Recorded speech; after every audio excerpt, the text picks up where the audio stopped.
like like one of those little delivery van type deals, but like wrap it in some obnoxious like Louis Vuitton pattern, and then have Cooper drive around in that, because it would be very, it would please me really, for no other reason. No, I think no. Are we not vibing on this? I absolutely. Are you kidding me? I think that I'm trying to walk and chew gum here at the same time as I get these background things happen. But I was gonna say he's mostly a Lexus guy, but like I think the Cadillac like he was like a historic thing in his heart is it's his typical jam. But his dad was like a car collector too, and he was in the car. He was in like the transport business. He would transport, not like trucking, like he chauffeured, I guess is the best way to do it. Yeah. I think he might have talked to you about this. He had like a contract with like CBS Records or something back then. So like some of the baddest of the bad. Interesting. In musicians and stuff, he would drive around and stuff. Interesting. I don't think I knew. Yeah. Oh, this is good. It's beginning to rain. This is good. Because you're in Spokane, right? Yes. We'll be one with nature. Well, it doesn't a lot over here. This is a coastal phenomenon. Seattle and yonder. It's a bit more dry over here. But it still gets, shitty. But I remember last time we did this, like you had some like these really nice ambient sounds in the background, like nothing obnoxious like crickets or anything, but like almost like that. You could just kind of hear nature in the background. There's a little bit of nature here tonight.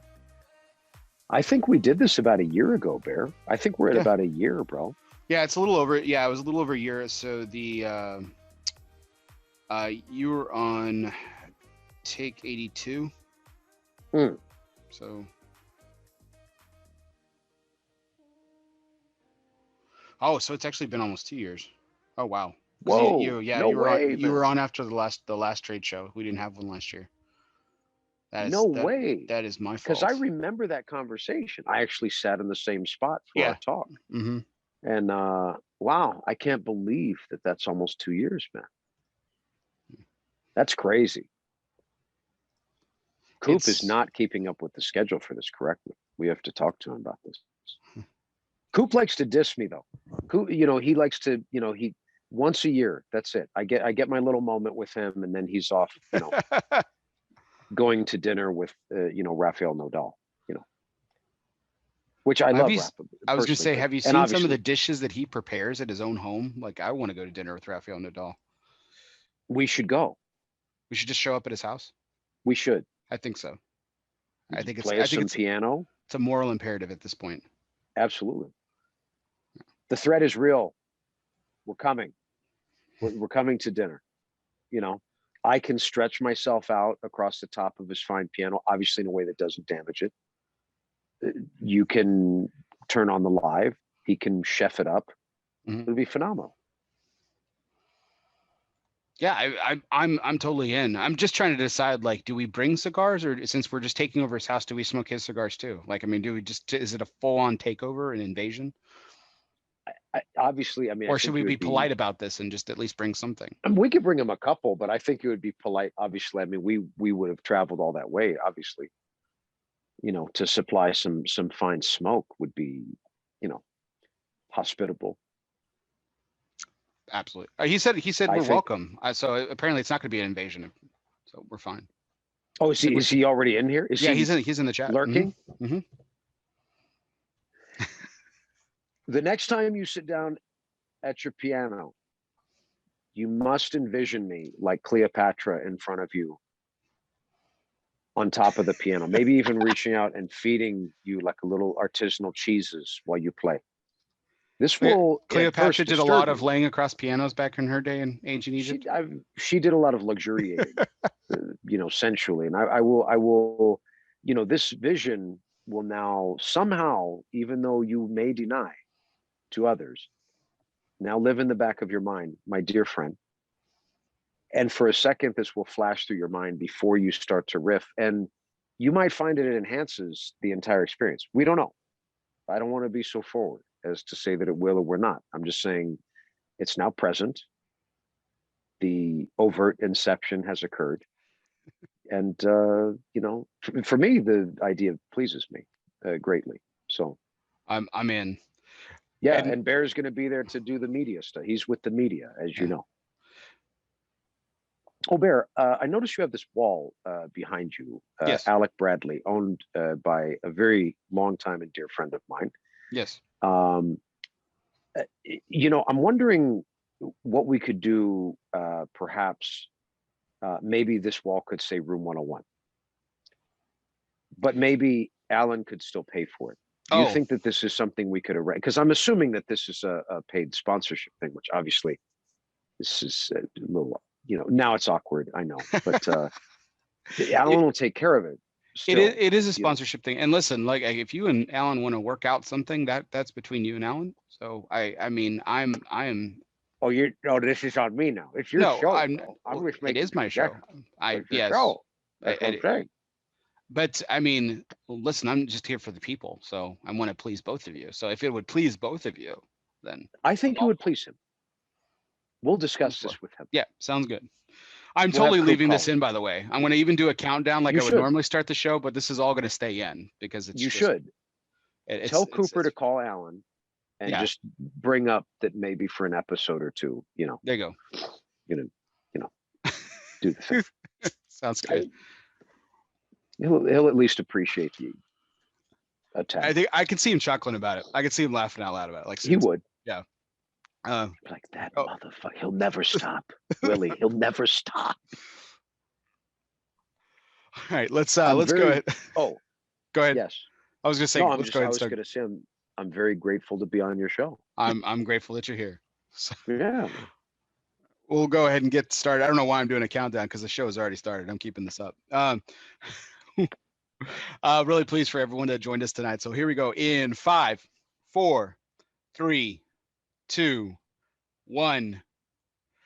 Good evening and welcome to ELOSOFUMARTAKES. This is our 171st take, or can I say 171? Too bad it's not 101.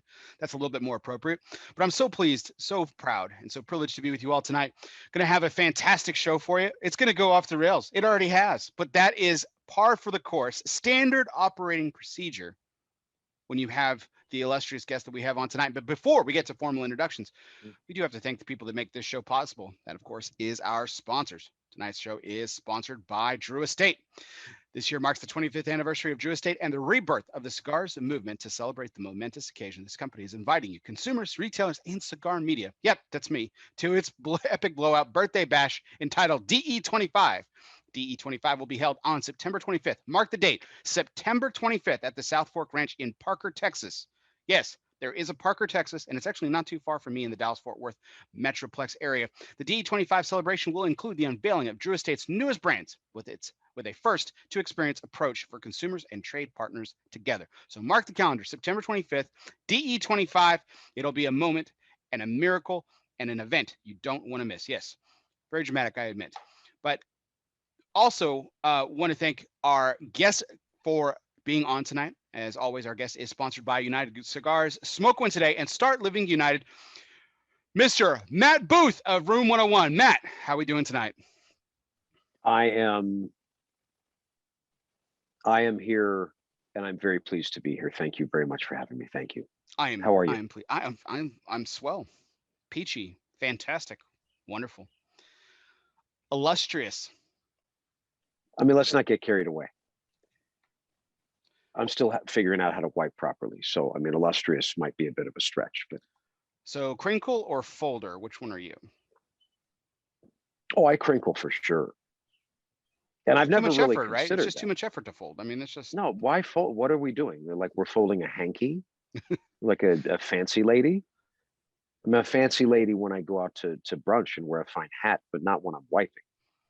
Yeah, you know, I mean, you got to get it in there.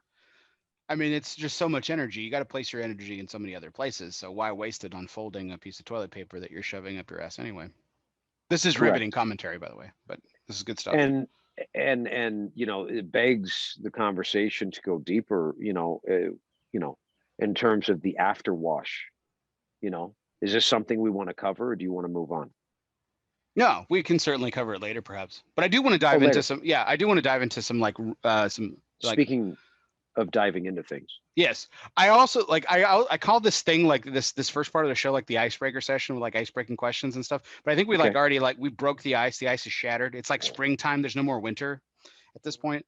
But I mean, still, I mean, I think that we still have to cover some of the basics and some of the basics. I'm excited about the cigar that I'm smoking tonight, which is the Room 101 11th anniversary. Oh, sweet. So we're gonna get into Oh some. my God, Bear, does your t-shirt say clam eaters? It does. I wore it especially for you. For the love of God, that's a phenomenal shirt. Yeah. So this is What's that person doing? He's like, oh, he's like a no, baseball player. it's a baseball player. So no, this is a funny this is a shirt. This was an actual team, the Pawtucket Clam Eaters of the New England League, you know, back in the 30s. So this is a shirt from actually your neck of the woods where you hail from, called Ebbetsfield Flannels. It's a vintage like sportswear. They have baseball and stuff like that.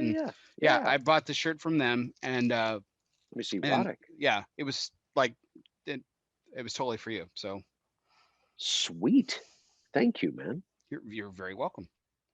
You're very welcome. It kind of leads us into my first question, but before I get to that, what are you smoking on tonight? You know, I actually am smoking an old Daruma Papi Chulo. Nice. That's now out. That's now out. Yeah. Light. Yeah. What? Here.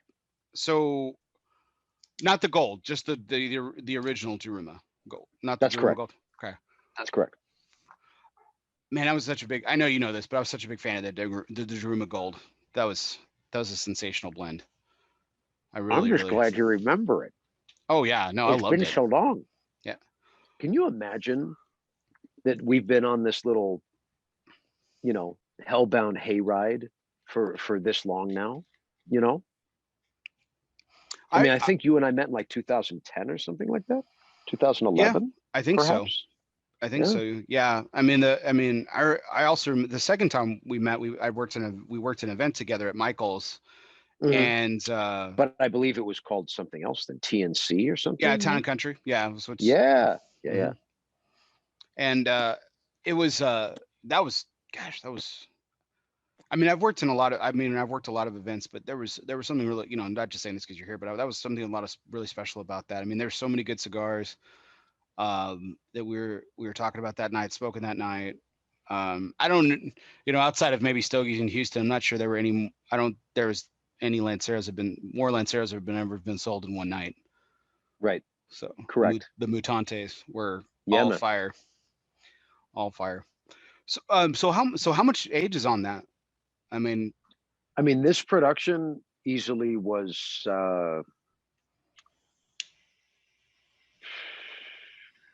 this one specifically 2013. Nice. That's a good age on it.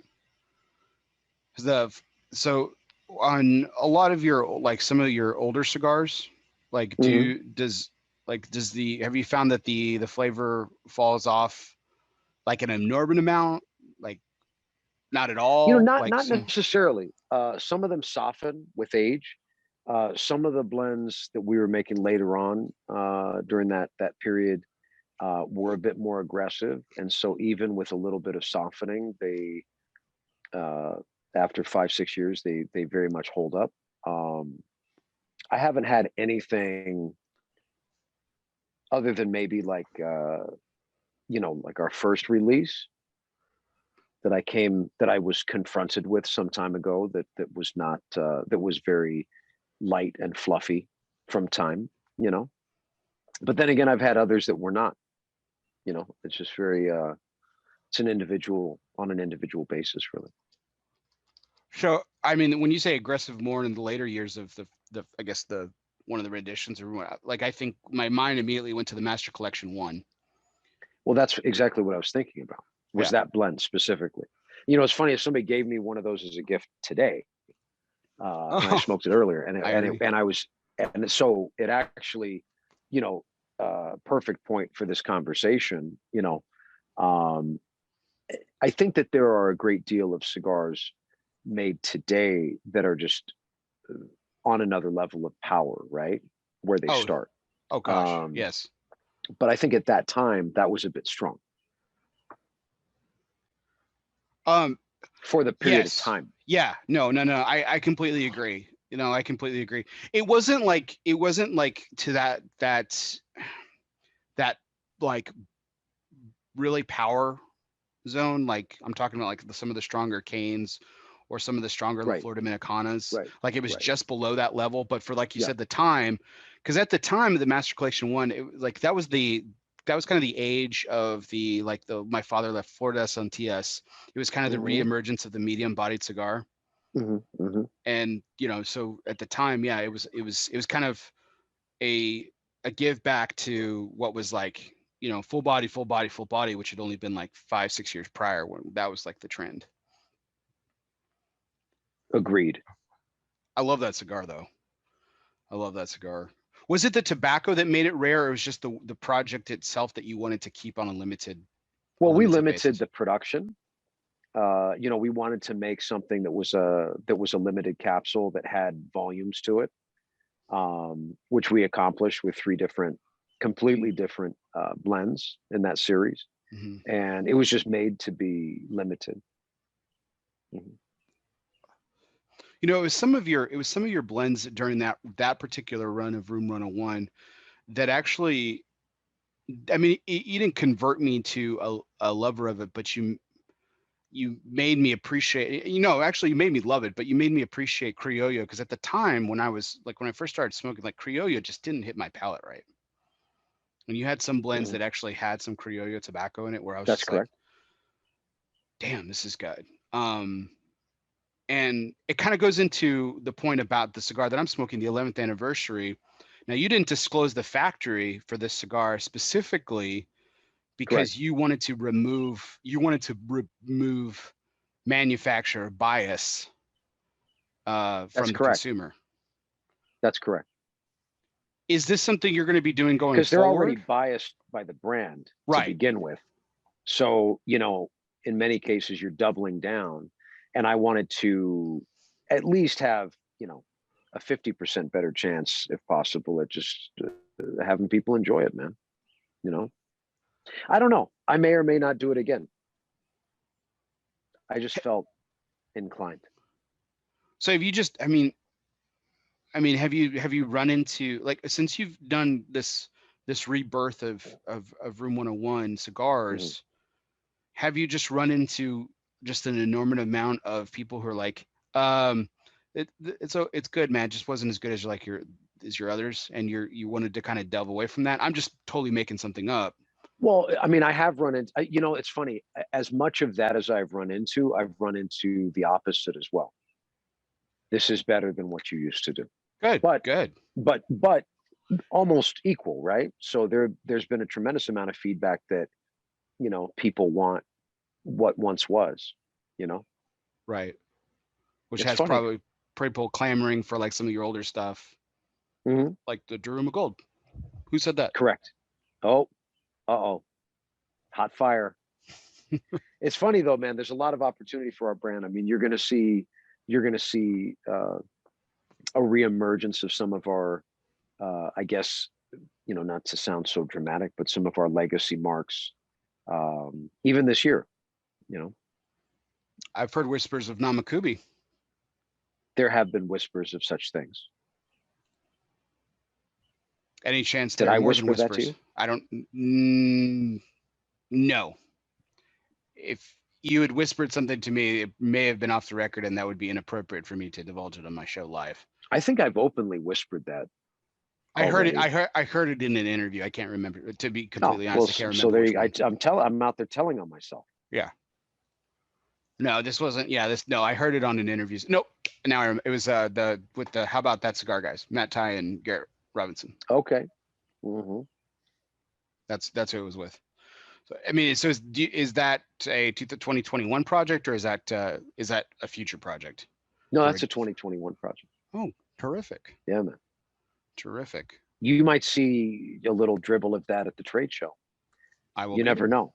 I mean, it could happen. Stranger things have happened. Stranger things indeed. Clearly.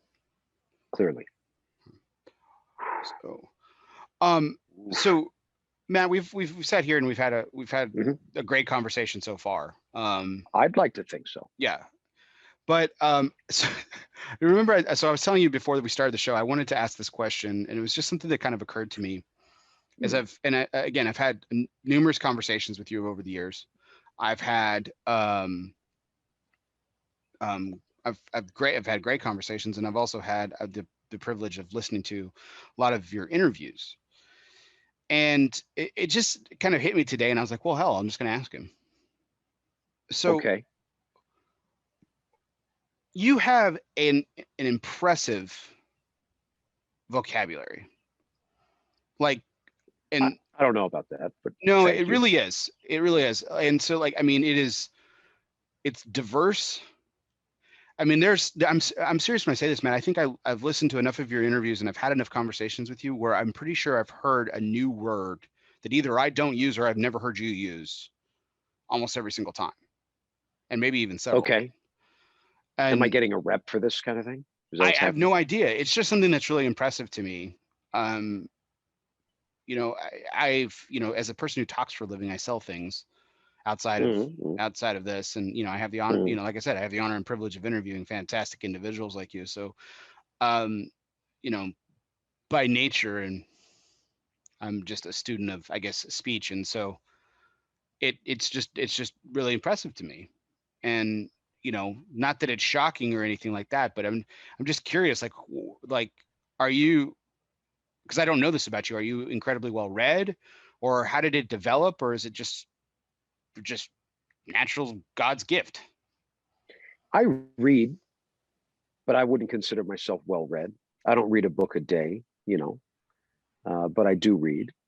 Um, you know, I've always considered myself a musician. For the longest time I thought that that was my first art form, uh, you know, that I was active, arena that I was active in the arts. But then I had to remember that even before music, um, and as a younger child, I was a story writer, and I'd actually, even by the Oh, time I was, like second, third grade, I had won some awards at like, I guess it's called Young Writers Conference, things of this nature. I just really enjoyed the sculpture of language, and it was always something that came very naturally to me.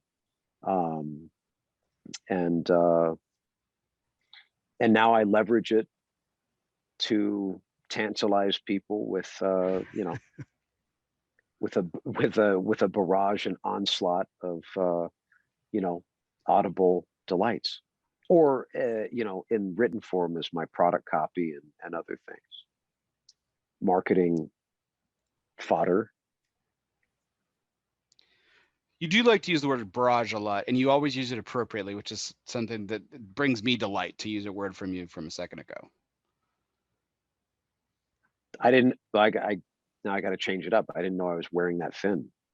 I don't think you're wearing Now I'm thin. gonna get I think it's now I'm gonna get appropriate. I think paranoid. it's appropriate when you use it. Selective. Okay. Yeah. It's just whatever I don't fight the feeling. It's whatever feels natural in the moment. Right. No, I And don't thank know. you. Oh, you're quite welcome. No, like I said, it's just something I've observed over time, and like I said, this may not be the most riveting podcast subject of all vocabulary. I mean, the etymology, the study of words. I mean, no one really wants to listen outside of probably English professors, but it's just something that like I said, I've observed about you, and I just wanted to ask, like where you thought you developed it from, and I mean, um, and that, but some of that background kind of explains it. You wrote at a very young Yeah, age. I think I developed it just by paying attention and being interested, being curious about. I very much enjoy communicating with people, and that's not just in the the verbal fashion, right? Like in any way I can. I like the art of connecting with people, and speaking is one of those ways that you do that. Hmm.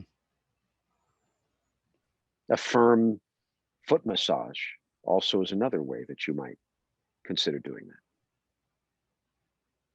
And that could lead to other oral pleasures, right? Other than good language.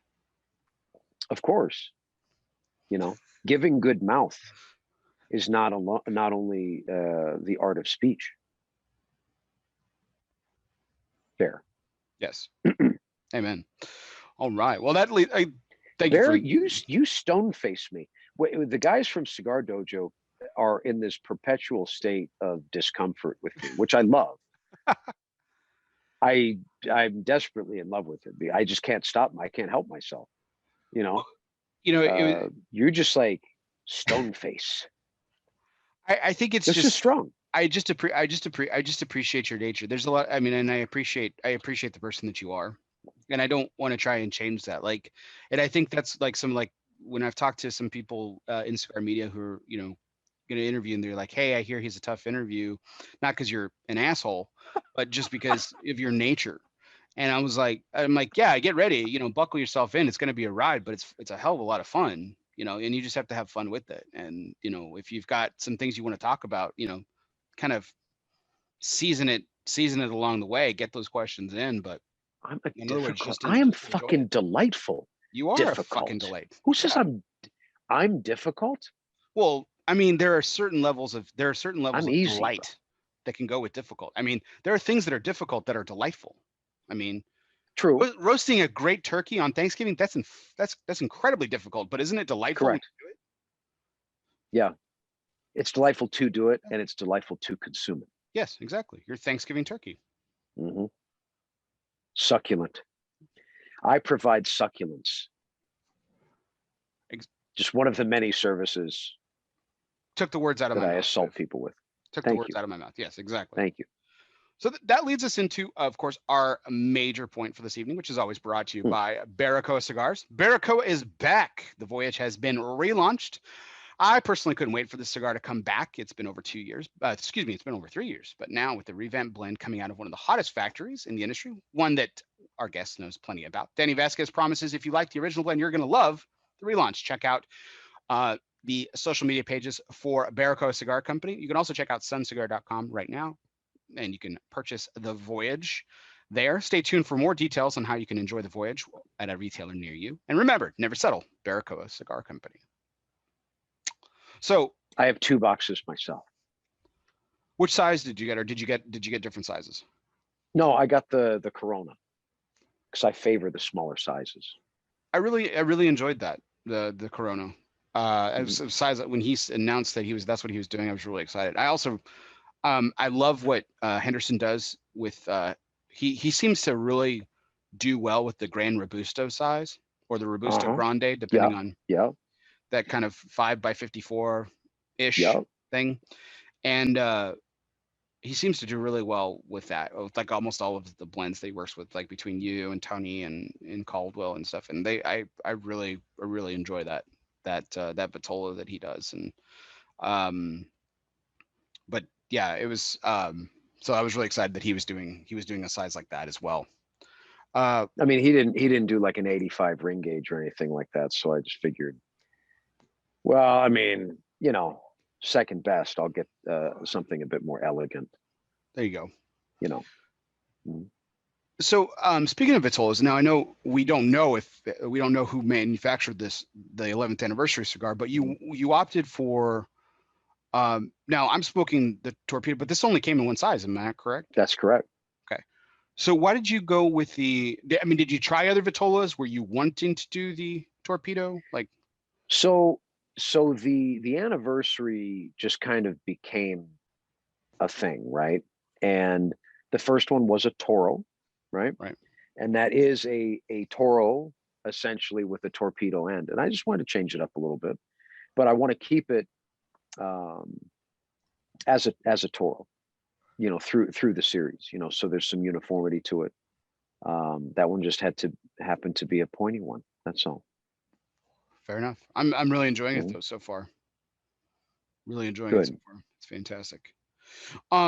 But Matt, I wanted to kind of do a little bit of we're gonna get into we're gonna get a little personal later on as well, with talking about our parents a little bit, but I wanted to kind of dive a little bit back into your past as well. I know we did a little bit the last time I had you on, but I want to kind of turn back the clock to the last in-person trade show that we did.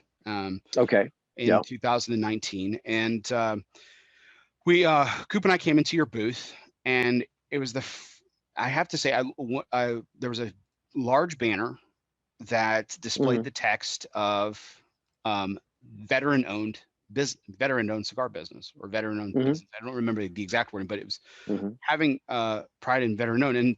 And you know, for those who have been living under a rock and don't know, you're a veteran of the U.S. Marine Corps, and there's actually a throng of other veterans who own cigar companies in the industry, which is really great, for a lot of different reasons. Myself, I'm the son of a veteran, so I really appreciate it. And that's why I was really excited when I saw that, because other than knowing people's backstories or having a conversation with them, I'm pretty confident saying this, and this isn't a knock or anything like that, but that nobody puts it out there.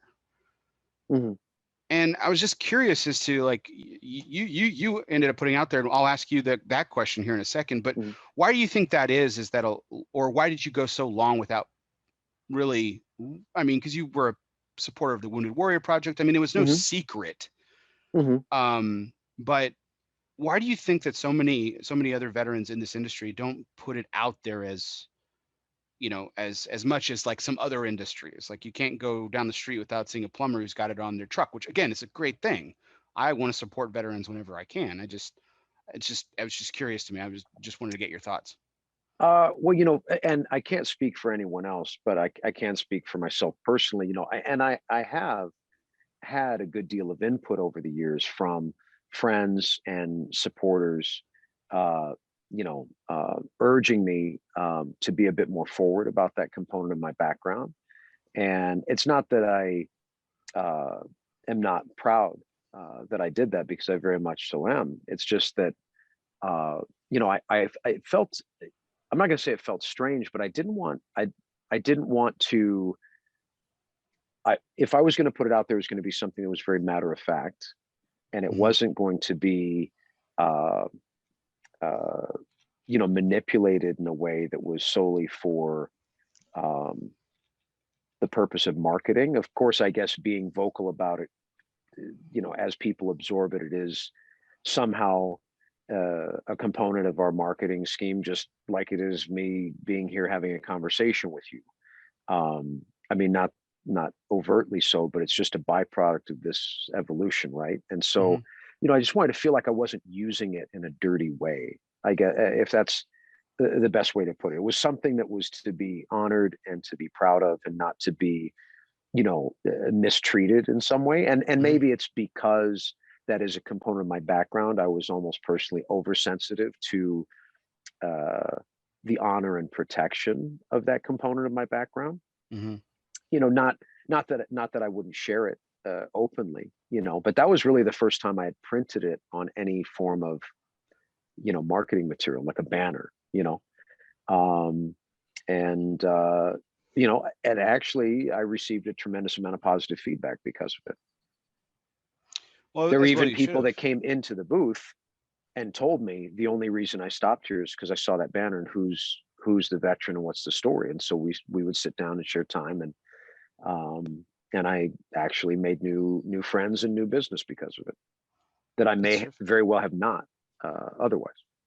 That's terrific. Yeah, no, I mean, like I completely agree with that. That, I don't think it wasn't overstated. It was a single banner, and it didn't appear to me as grandstanding. If anything, I knew that component of your background already. Like I said, it's nothing you've ever hid from. It's just, it's something that a lot of people just don't. And it's not that anything, I know about other veterans in this business, because again, through conversation or just happenstance of knowing, Nick Perdomo, Skip Martin, Steve Saka. I didn't know Steve served until like a few conversations ago with him. Well, that's interesting. He was in the Navy, no? The Navy. Yeah. Yeah. So it's something that I'm sensitive to, because again, I'm the son of a veteran. And so I'm proud to support, veteran-owned businesses in every facet of my life, not just the cigar industry, but just in general. But no, it was something that occurred to me, and you're one of the few to kind of put it out there, even in the beginning, like your work with the Wounded Warrior Project and some other things. it was something that I really, really always admired about you. And I was really pleased to see it out there. In fact, you actually had a former serviceman in the booth with you that year. And forgive me, one I of the can't guys remember from my his name. platoon. Yeah, and Yeah, forgive me, I can't Davalos remember his name. came to help with the show. Yeah, he was a mortarman. I was a machine gunner, but we were in the same platoon. That's crazy. And do you you still keep up with him? Does he work with you a lot, or was that just a one-time thing? Or several of the guys from my platoon ended up working with me later. He from the beginning helped me a great deal with promotion, the promotion of our brand. When we would go to also to Vegas for the trade shows for the fashion industry. He was part of our team for that as well. Terrific. Terrific. Yeah. Well, so going back to your service here, Matt, I just wanted to ask, what, I mean, this is going way back. I mean, what prompted you to enlist in the armed forces, and specifically the Marine Corps? Like, was it something about that brand specifically, or was it just the opportunity? I had a couple of close friends that had joined, and that had, planted the seed in my mind. And, I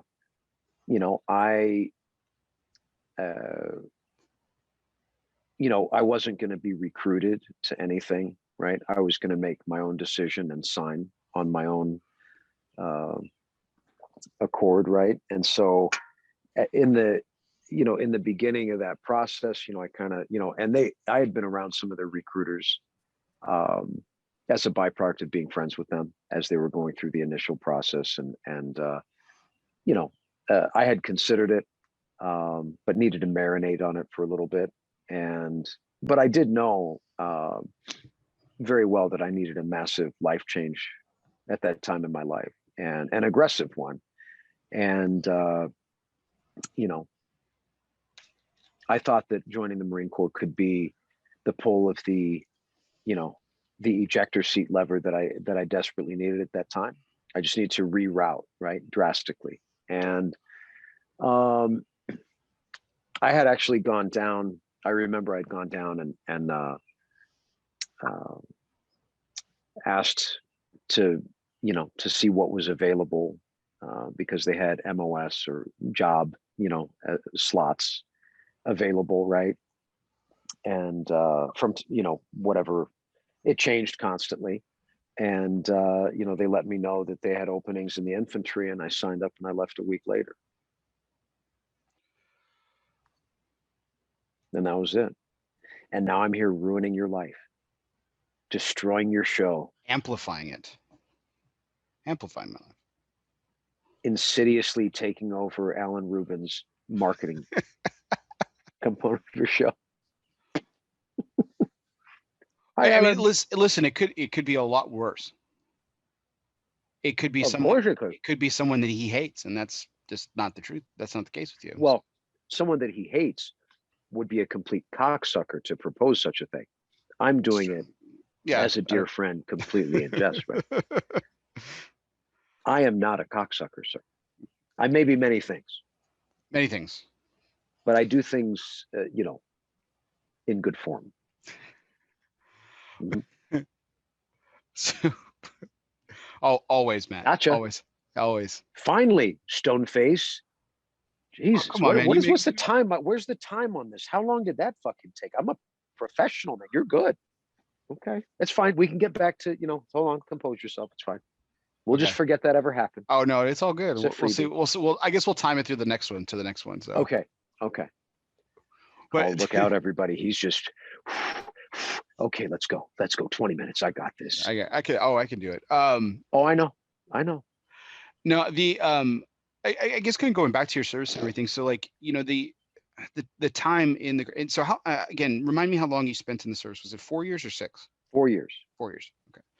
And so, in times that you were deployed and everything, a lot of, I mean, a lot of people in the industry are familiar with Cigars for Warriors, and there's a lot of things that we all do to blow off steam. And again, people in this industry, I mean, what's the better way to do that than smoke a cigar and enjoying a nice cocktail or a beer or a cup of coffee or whatever. And I'm sure there was some of that during your time in the service. Mhm. But Of course. Your background is music, it's art, like, I mean, Mhm. so were you jamming on a bass or a guitar like during like downtimes to blow off some steam? Like what was your No, go-to relaxation? to leave the base. Okay. I would leave and go as far away as humanly possible. With enough time to get back, like. Yes. No, I always came. Some didn't come back. I came back. True I story. didn't want the extra conversation. But when we were deployed, I would always go out and explore, you know, um, instead of sitting around and maybe getting myself into more trouble than I needed to, right? So and I was very enamored with all the places we were traveling to, and wanted to, my goal was always to find a place where I was the only outsider, and to see intimate components of the countries that I was in, or just, I guess, regular parts, just the day-to-day life of the people in those countries. What was like one of the biggest positive surprises that you discovered on these journeys? I'm sure there were several. Just one that comes to mind. Doesn't have to be the best or anything. It doesn't have to be ultimate like that, but just something Many, that man. comes. I mean, well, man, the first thing that comes to mind, I remember the second time that I deployed to Okinawa. I vividly remember we were on Camp Schwab, if anyone's familiar. And actually, I very much liked Camp Schwab. It was small, it was quiet, it was mostly infantry. Um, and the barracks that they put us in on our rotation, if you were so fortunate to get a room that looked out on the ocean side, looked out at the ocean. And on my first time around, none of the younger guys got those the suites, shall we call them? So, Mhm. the second time around, I got a room that, my window looked out at the ocean. And I remember vividly walking into that room and dropping my bag and looking out the window and just being overcome with this understanding that I was ready to go back, that I was finally ready to go check out the next chapter of my life. I had a bit more time left, of course, so that wasn't going to happen immediately. But I was kind of washed over with this kind of wave of I don't know, gratitude and understanding that it was time to go back and get back to life, um, and so that my call to do that actually very much served its purpose for me personally, as I was also part of serving another purpose. Is there anything you would go back and do differently about your time in the service? Yes, but I'm not going to say that online. Okay, fair enough. Fair enough. Fair Well, enough. I'll tell you about it later. Oh, I'm all ears. I'm all ears. Now I'm on pins and needles about it. Um, so, um, so when you came back, Mhm. that's when you kind of got into music. You were a bassist by trade. Mhm. Did you know any other? Did you play or enjoy playing any other instruments? Well, I Either. started on the alto sax. That was my first instrument, alto saxophone. I Yeah, didn't know that. My wife will yeah, be incredibly pleased. That's her instrument. awesome. I had a ton of fun with the alto. I actually began to play because I wanted to play the guitar, and the guitar wasn't permitted in our household, right? Instrument of evil. So, not that we were like this crazy religious family or something like that, and not that families that are religious are crazy, because there's a difference, right? But it was just something that just wasn't going to be permitted. I wasn't going to be Slash. Right.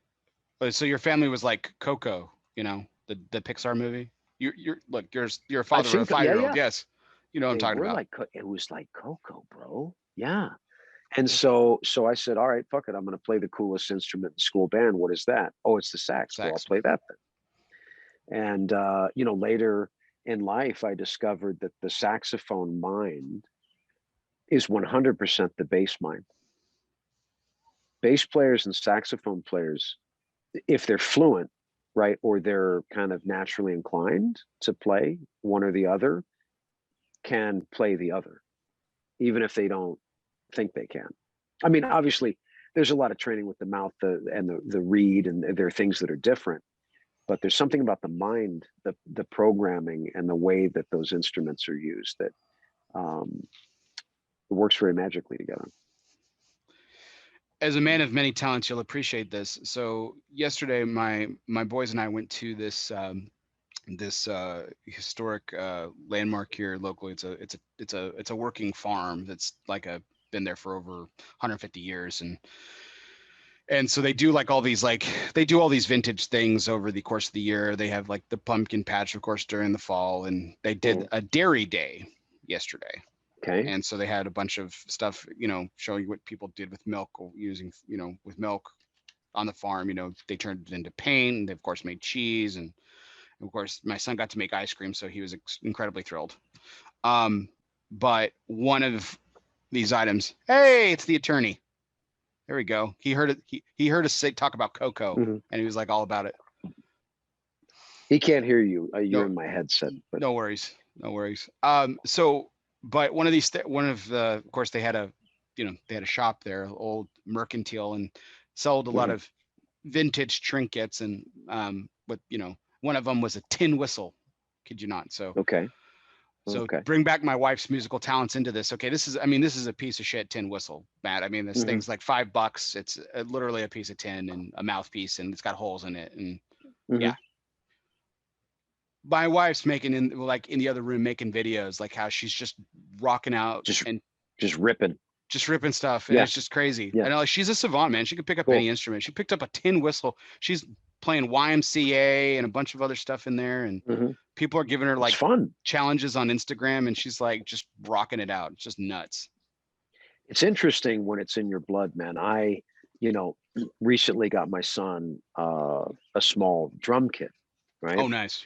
Because I think a lot of children, and this is my theory, maybe I'm assuming this, but I think a lot of children here know a lot, and I think a lot of children hear shh a lot, and I think there may be a lot of amazing, like naturally gifted singers that never become singers because singing is loud, right?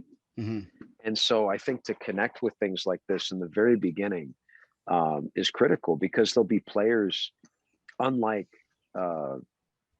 many, right? Yeah. To be, from, it's like, it's fluency, the language, your first language that you speak in your home, or if you speak two simultaneously, you have a handle on those languages, unlike someone even that would start studying, say, when they were in 6th grade. It's just how it goes. And you might not catch that. I mean, a person that starts studying a language in 6th grade and sticks with it is going to be, have a phenomenal handle on that language. Sure. But not the way someone that started when they were 2 started hearing immediately, and right. From the first noises that they were making, right?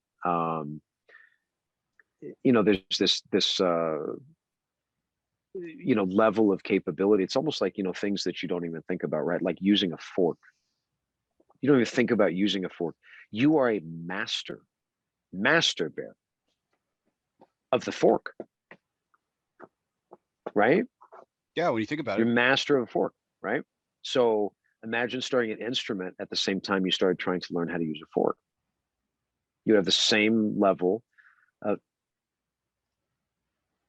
there's only one, bro. I lost the other one. You can't get the other one. All right. I lost it. Thank you, though. We're doing this whole thing. It's like live. This is Rafael Nodal's watching. You got to chill. Okay, I'm trying to get your earphone. I know. Okay. Maybe you should try to get mom. Huh? Is that something we're going to do? Okay, good. That's good. This is good. Not the defiant one. So, no, but it's funny you say that, because about like the what you're talking about with these singers that may not be able to be singers and stuff. My oldest son, who I bought the tin whistle for, And then of course he subsequently got it filled with mud because, you know, that's what kids do. They get dirty. And I love that my sons love to get dirty, which is awesome. I didn't like to do that when I was a kid. So it's, I let my, to what your point is, I let my boys get dirty all the time. I mean, I still don't like to get dirty. I know. Understood. But you like to wash, fair. I get it. Yeah. I don't really like washing the mud off them either, but I know it's important and they enjoy it. And I want them to be kids. And God love her, my mother tried to let me get dirty, but I just didn't like it when I was a kid. I just didn't. But my older son has never had any interest in music whatsoever. He just really hasn't, which is interesting considering my wife, right? But so we do the tin whistle thing, which my wife, of course, picks up and she's like rocking it, like, you know, like like a jazz, you know, musician in the other room. But the other, because I'm a sucker, I bought him something else. I bought him a harmonica. And he has enjoyed the hell out of that thing. And he's playing it. And it's not like terribly obnoxious. And he's experimenting and he's trying to play notes. And it's crazy. And man, I've loved listening to him. Yeah. And I confess I'm one of those parents, Matt. Like I them not a lot and I say no a lot. And I punish myself every day because I hate it. I want to look, there have to be boundaries, bro. You know, this isn't it can't just be a fucking free for all, right? There has to be form, right? Which is fine. And no, you know, as part of that. But I think the drums are something that also I think a lot of parents don't want to put up with. Which, trust me, if he's playing those drums, nowhere in my house is safe. Open floor plan, you know what I'm saying? It's like it's just loud everywhere, right? So exactly, you know, but the you know, and I called and shared this with a friend of mine that I used to play with a great deal back in the day, who's also a genius, you know. And I was sitting with him and I was playing bass lines for him and he, you know, just letting him noodle around on the drums, you know. And there was this moment where I had just been, I wasn't playing something that was extremely basic. It was something that was very kind of like kind of cosmic. And I mean, it was repeating itself, but it was definitely not a standard kind of droning bass line, you know, something, you know, like the ABCs that, you know, I had started playing for him. And there was a moment, you know, that I realized that he had just totally locked in with me. And he was escalating his power as I was getting louder and he was becoming quiet. And it was very interesting what was happening. And it was all happening organically. And I was very overcome with glee at that moment. So we're going to continue his non-Jedi training in the arts. I love it. Love it. And you know, I said this to the last time I had the interview you, Matt. You know, we became parents around the same time.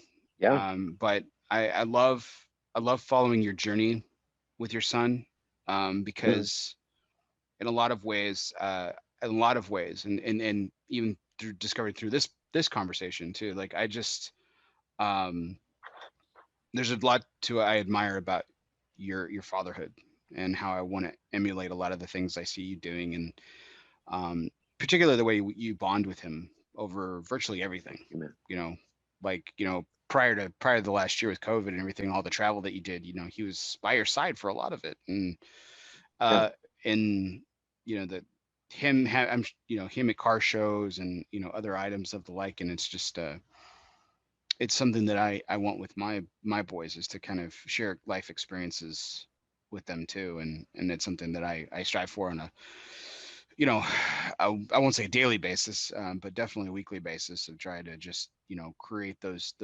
moments that, you know, hopefully, again, they're very young, but hopefully, you know, at least for the time being, you know, in recent memory, they can look back on fondly. So absolutely. I wouldn't have it any other way, man. So speaking of the past year, what a year it's been. I'm curious to, there's obviously, this is a two-part question, but like, what did you learn about Room 101 specifically? Not necessarily Matt Booth as the person, but Room 101, the brand. What did Room 101, the brand, do really well? What did you learn? I learned that a good deal of my suspicions were very, very true, that I could far more effectively both manage my business and truly support the people that are supporting me and remain at a heightened level or an even higher level of responsibility. Did I even say that correctly? To remain as responsible as humanly possible to the pull through of our products, where and when that is a component of my responsibility to the equation in the relationship, right? Like in terms of us wholesaling a product to a retailer, and then we must support them to continue to light the fire surrounding that product, so there's an interest, so that people will come in and be interested to then purchase it from them. This is the cycle, right? Sure. And I realized that I could be tremendously more responsible to my retail partners, stationary and settled and not frantically scattered.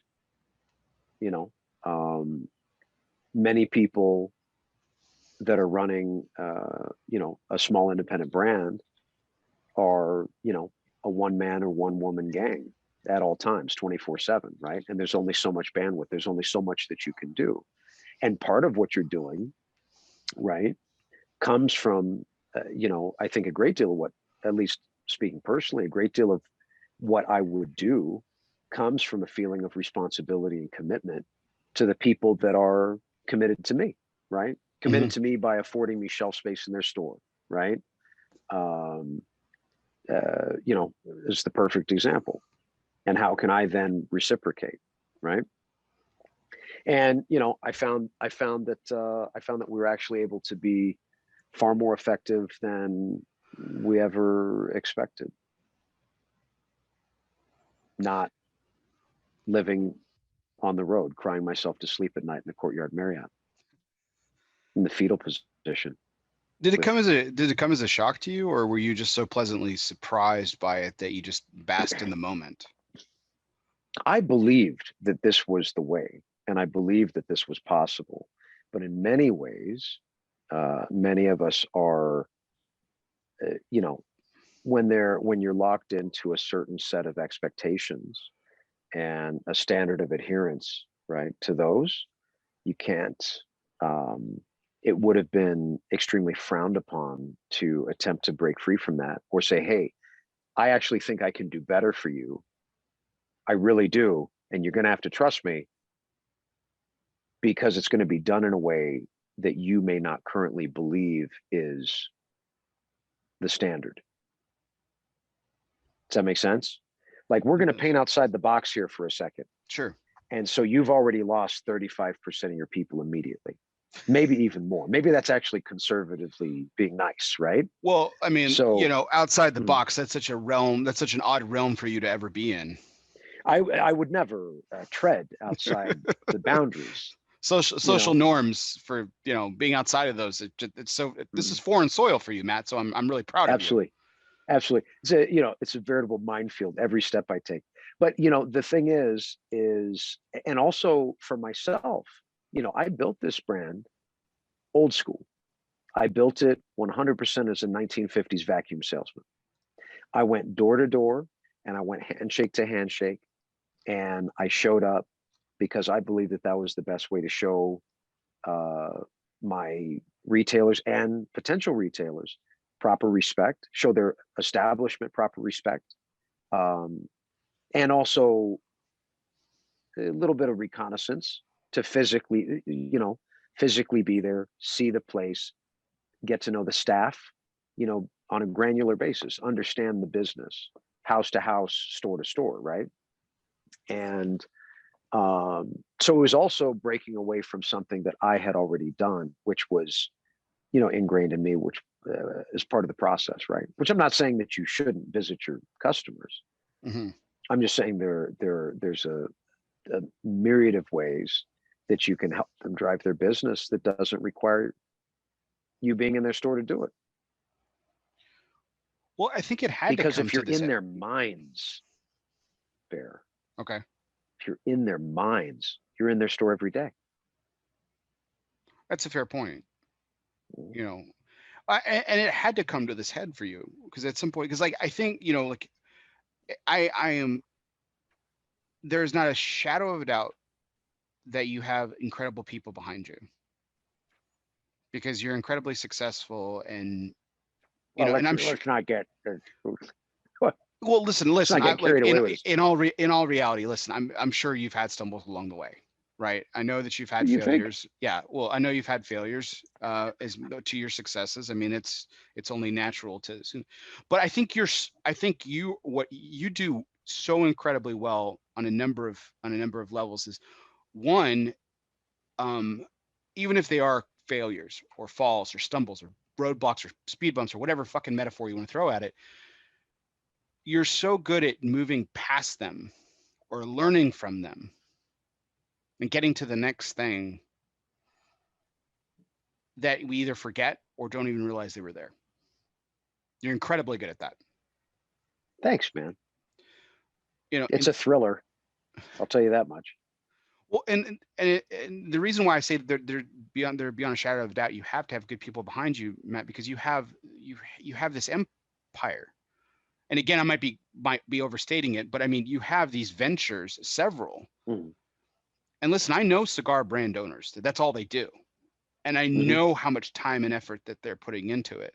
And it's exhausting watching them do one thing. I can't imagine doing 3 or 4 or 5 things that you're doing. It's mind melting. And then still have time to have a conversation with me on a Sunday evening. I mean, hell, of course. It's part of the deal, man. Right. I was looking forward to this. Me too. I mean, always. I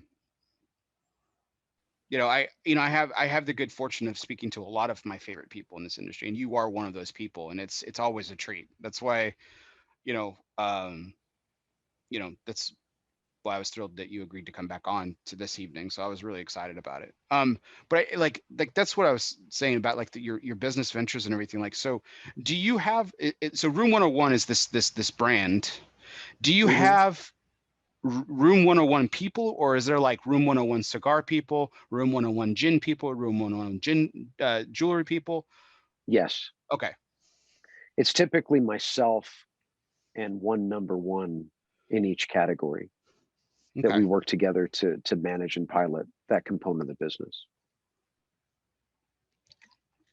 Reflectively looking back at it, is that why you collaborated? Please, I don't mean this to sound rude, but is that why you collaborated? Oh, here we go. No, and because I don't want it to be misinterpreted the wrong way, Matt. Is that why you collaborated so heavily very early on in this latest rendition of Room 101 Cigars with Robert and AJ and and Henderson, like to kind of? Well, I had really considered, and fuck, I guess I'm still considering it because I think it was a pretty good fucking idea. I just felt compelled to also inject core products into the mix, but I had considered solely offering collaborative projects with people that were my friends in the business, and maybe having 4 product releases a year quarterly with different companies, where we would incestuously mix our brands together and create these limited edition, hype driven products, where I could focus more on creative and development, both at a factory level and of course the dressing of the product. So like Room 101, Tatawahe, Room 101, Alec Bradley. I mean, White Owl, but yeah.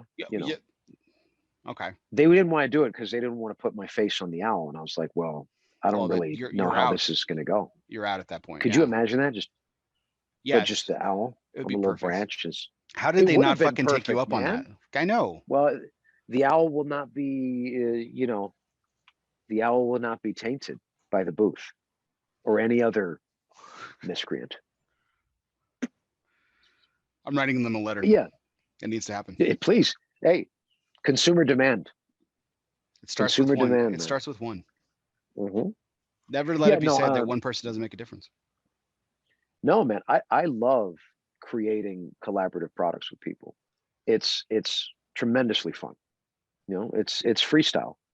The end result is something that never would have existed otherwise.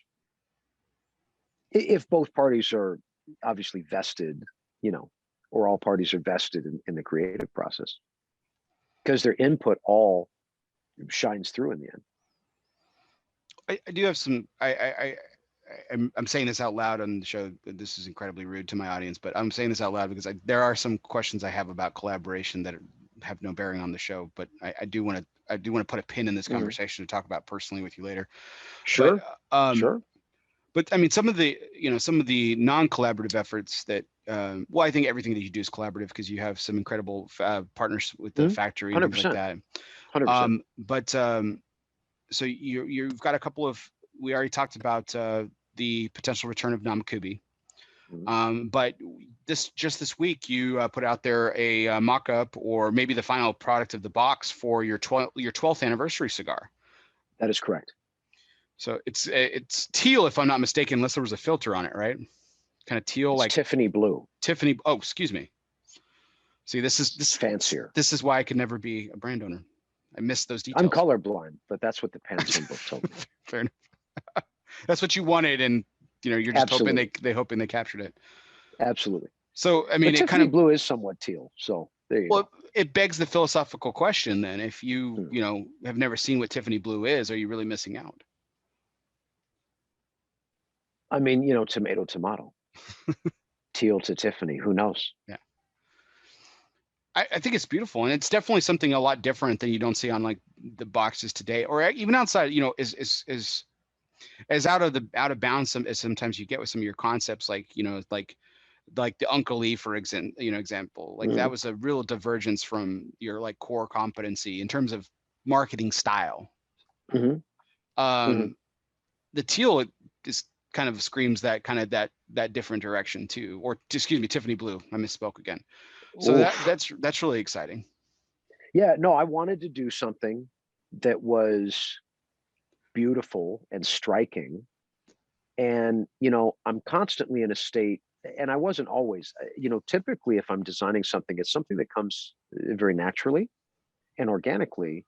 And that's why my products have, I think, somewhat of a signature style to them. But my signature style is very hard lined, print graphic driven and driven by color and simple color combinations. Not, I'm not using 20 at one time. I'm using 2 or 3, because I feel that that's far more powerful.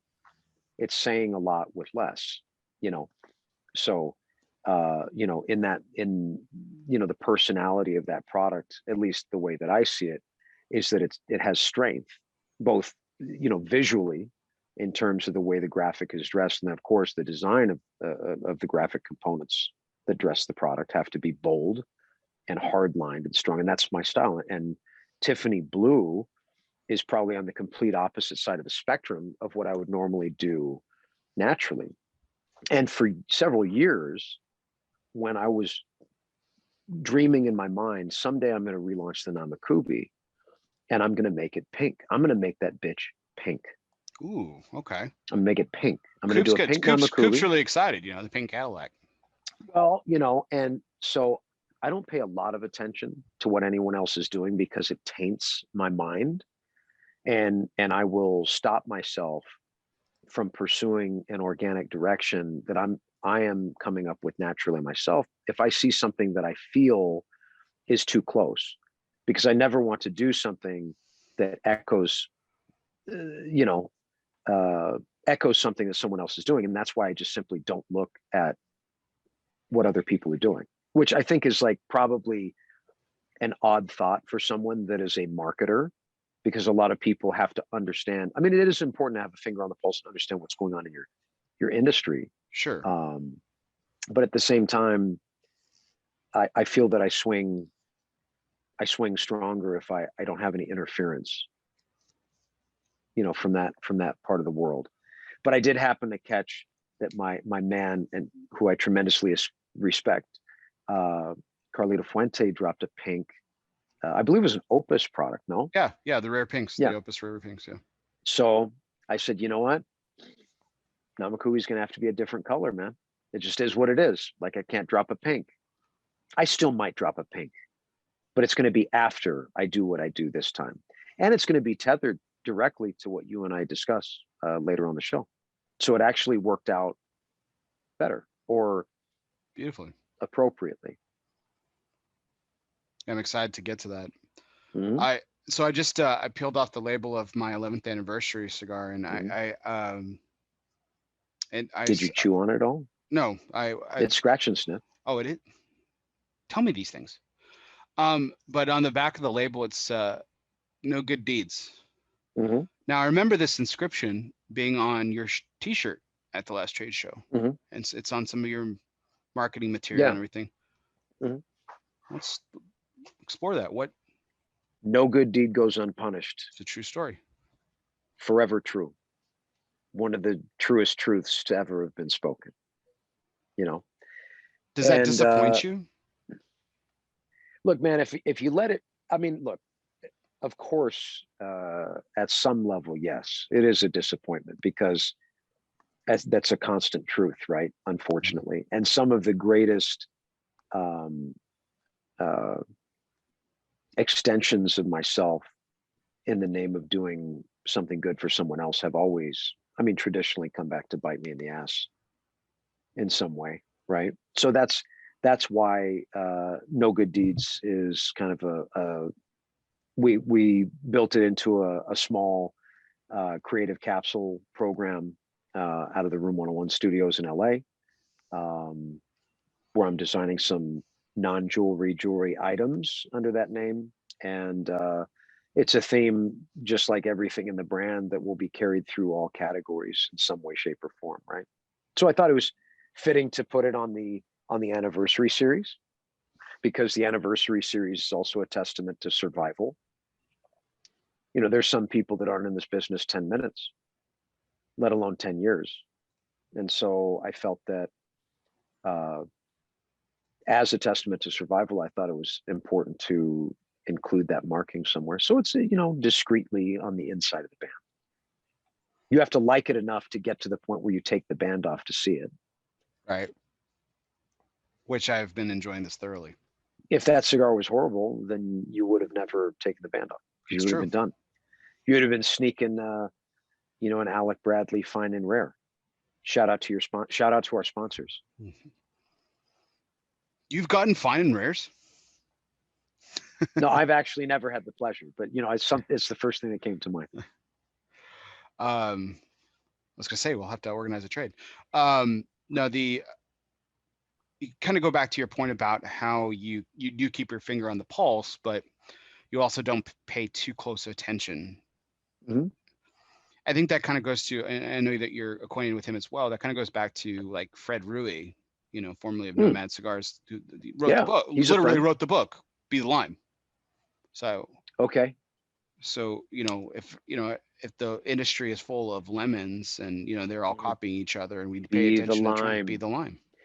Well, Bear, in any space that requires creativity, there are typically very few creators and far more people that have manufacturing capability, that have the ability to mimic what the creators are creating, that are truly moving the needle in that category, whether it's this world or something completely unrelated, right? Oh, I could get behind that. So so just going back to the end, I'm bouncing around here, but I think it's making bouncy. Yeah, making for good conversation here. So back to this idea of bouncing and not necessarily subscribing to trends or marketing norms. You come out with the 10th anniversary, mm-hmm. which at the time I thought was very traditional of you, and I would expect, like, I literally said this to myself. Of course, now it sounds like I'm full of shit, But I said this to myself, I would like, I fully expected Matt to do something crazy like coming out with the 9th anniversary or 11th anniversary, and then sure as hell, the following year you come out with the 11th anniversary. Well, the 10th anniversary, I was so close to calling it the 11th anniversary pre-release. You should have. That would have been very Matt. I probably should have. Monday morning quarterback, hindsight's 2020, all that good stuff. Yeah, well, I mean, but a lot of our core products are, where I, to flash back to the part where I said, hey, I want to create these fanciful, hype-driven, limited, collaborative projects with people. When I decided to also offer a core, it had to represent not only who we were as a brand now versus then in this industry specifically, as it applies to this category, but to offer a lens, to offer or to be my offering rather of what my level of capability is now versus then, and I thought it was important to do that because we were distributed by one of the largest companies in the world for 8 years, and I know how it goes, man, the little chatterboxes in the business. Was it live or was it Memorex? It's hard to determine, okay, well, this is a brand that's piloted or fueled by a major machine. How much of that is this person's creative prowess and organic brand potency, and how much of it is this machine? And so our core products also stand as an offering and as an example of the fact that our brand has the stuff, right? It's got the salt to survive. There are many companies that pay a great deal of money to creative agencies to create products. All their released, their new releases are all designed by creative agencies. And if I wasn't my own creative agency, my products would suck. I mean, I'm not saying they don't. I mean, you may not, someone out there listening may not care for them. I mean, they may also not have any taste, but you get what I'm saying. Of course, 100%. Yeah. You said it and I was about to, so it's fine. Thank you. Yeah. So is this going to be a thing now? Is there going to be a 13th and a 14th anniversary? I mean, absolutely. Oh, fantastic. Every year, man. It's a program. It's the celebration of our survival in a increasingly hostile space every year, and honestly doing something that we truly love as a component of our branded business. That's terrific. So to bring it full circle, reach around. Reach around. To bring it full circle, to talk about what we were talking about with the year of COVID. I asked you what Room 101 had learned that Room 1 did well. What is something you learned that Room 101 does poorly?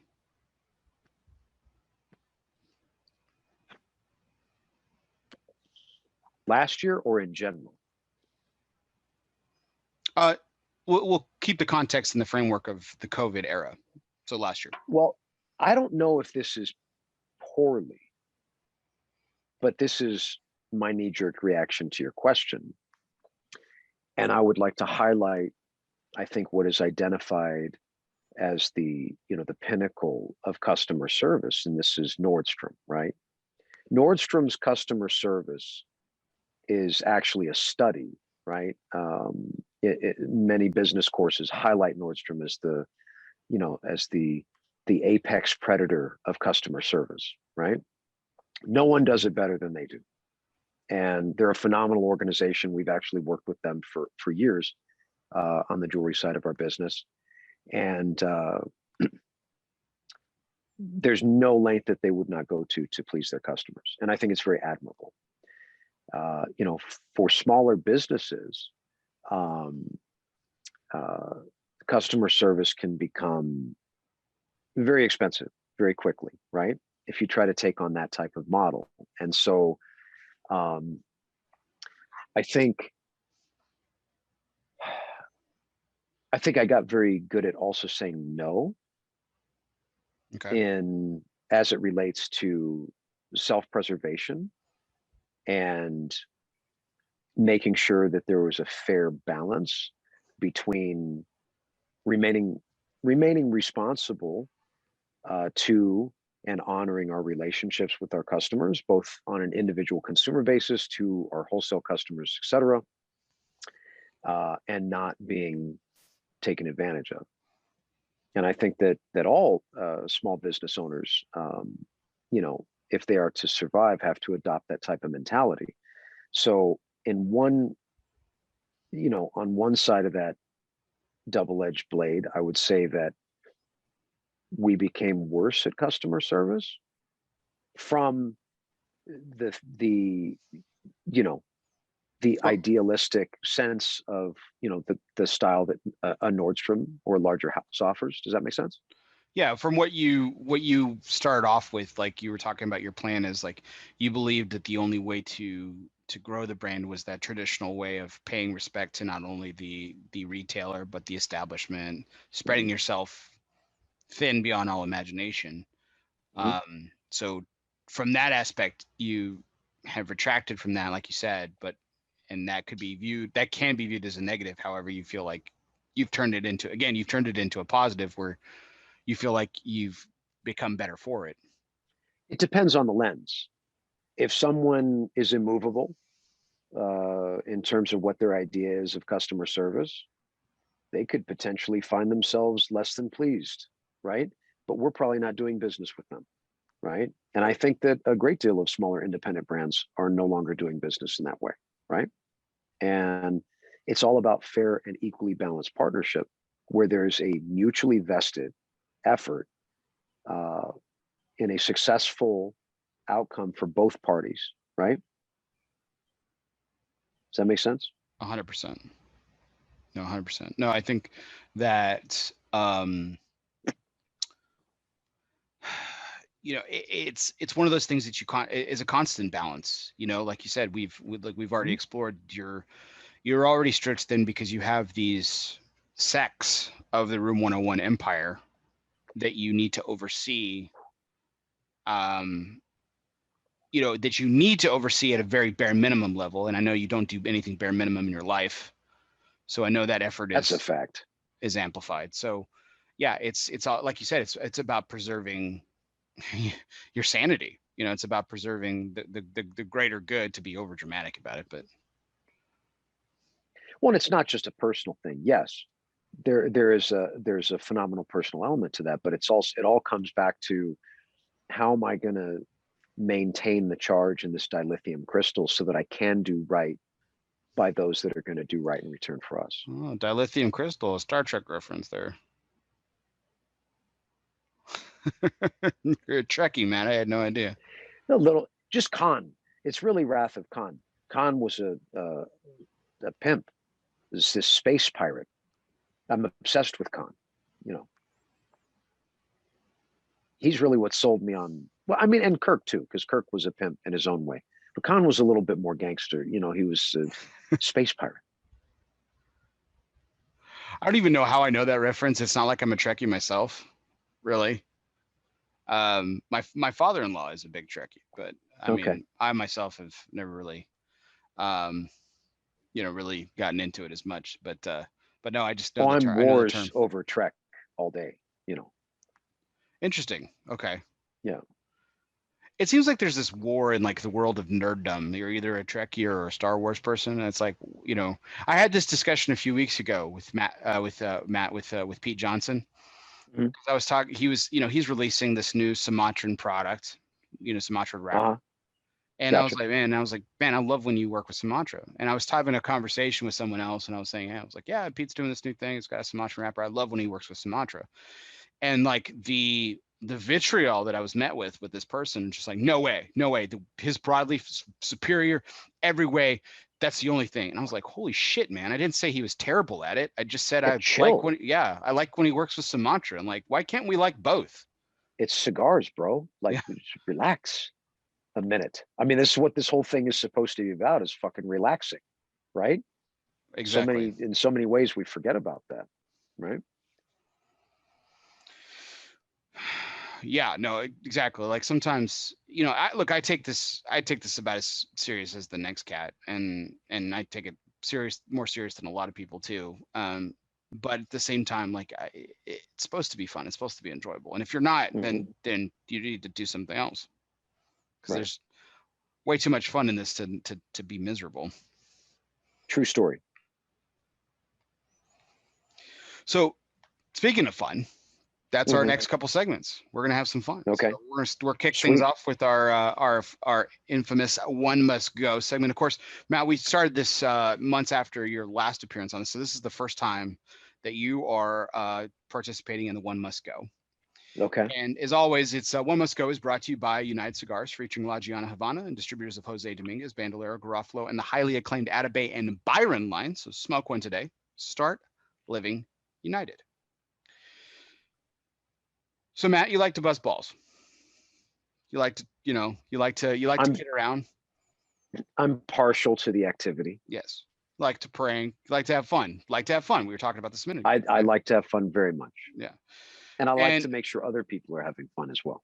Exactly. One of the ways that you do this, and do this incredibly well, is you like to harass in a very positive way the people that you love most. In fact, if one could argue that if Matt Booth is not making fun of you, Matt Booth does not like you. So, and you got to be an extra special kind of asshole for me to actually not like you, because I can appreciate all assholes, really. Most, most yeah, assholes. Everyone's got one. So I mean, right? So that goes. Assholes goes hand in hand with what tonight's subject is for our One Must Go. Sweet. So one of your frequent ways to mix it up with the people you talk shit about and talk shit with is commenting on their sexual prowess. And so this is the One Must Go. Now, this is just for fun, Matt. You obviously aren't restricted from doing this, but if the choice is this, you have to remove your commentary, shit talking about the sexual prowess of these three individuals, and you have to pick one that you will no longer do this to. Oof. So this is going to be painful. Okay. My God. It's the hardest question you've ever had. I got to get my back in a better position for this. Yeah. Am I still visible to you? Yeah, you are. This is going to be the hardest. This is the hardest question anyone's ever asked you.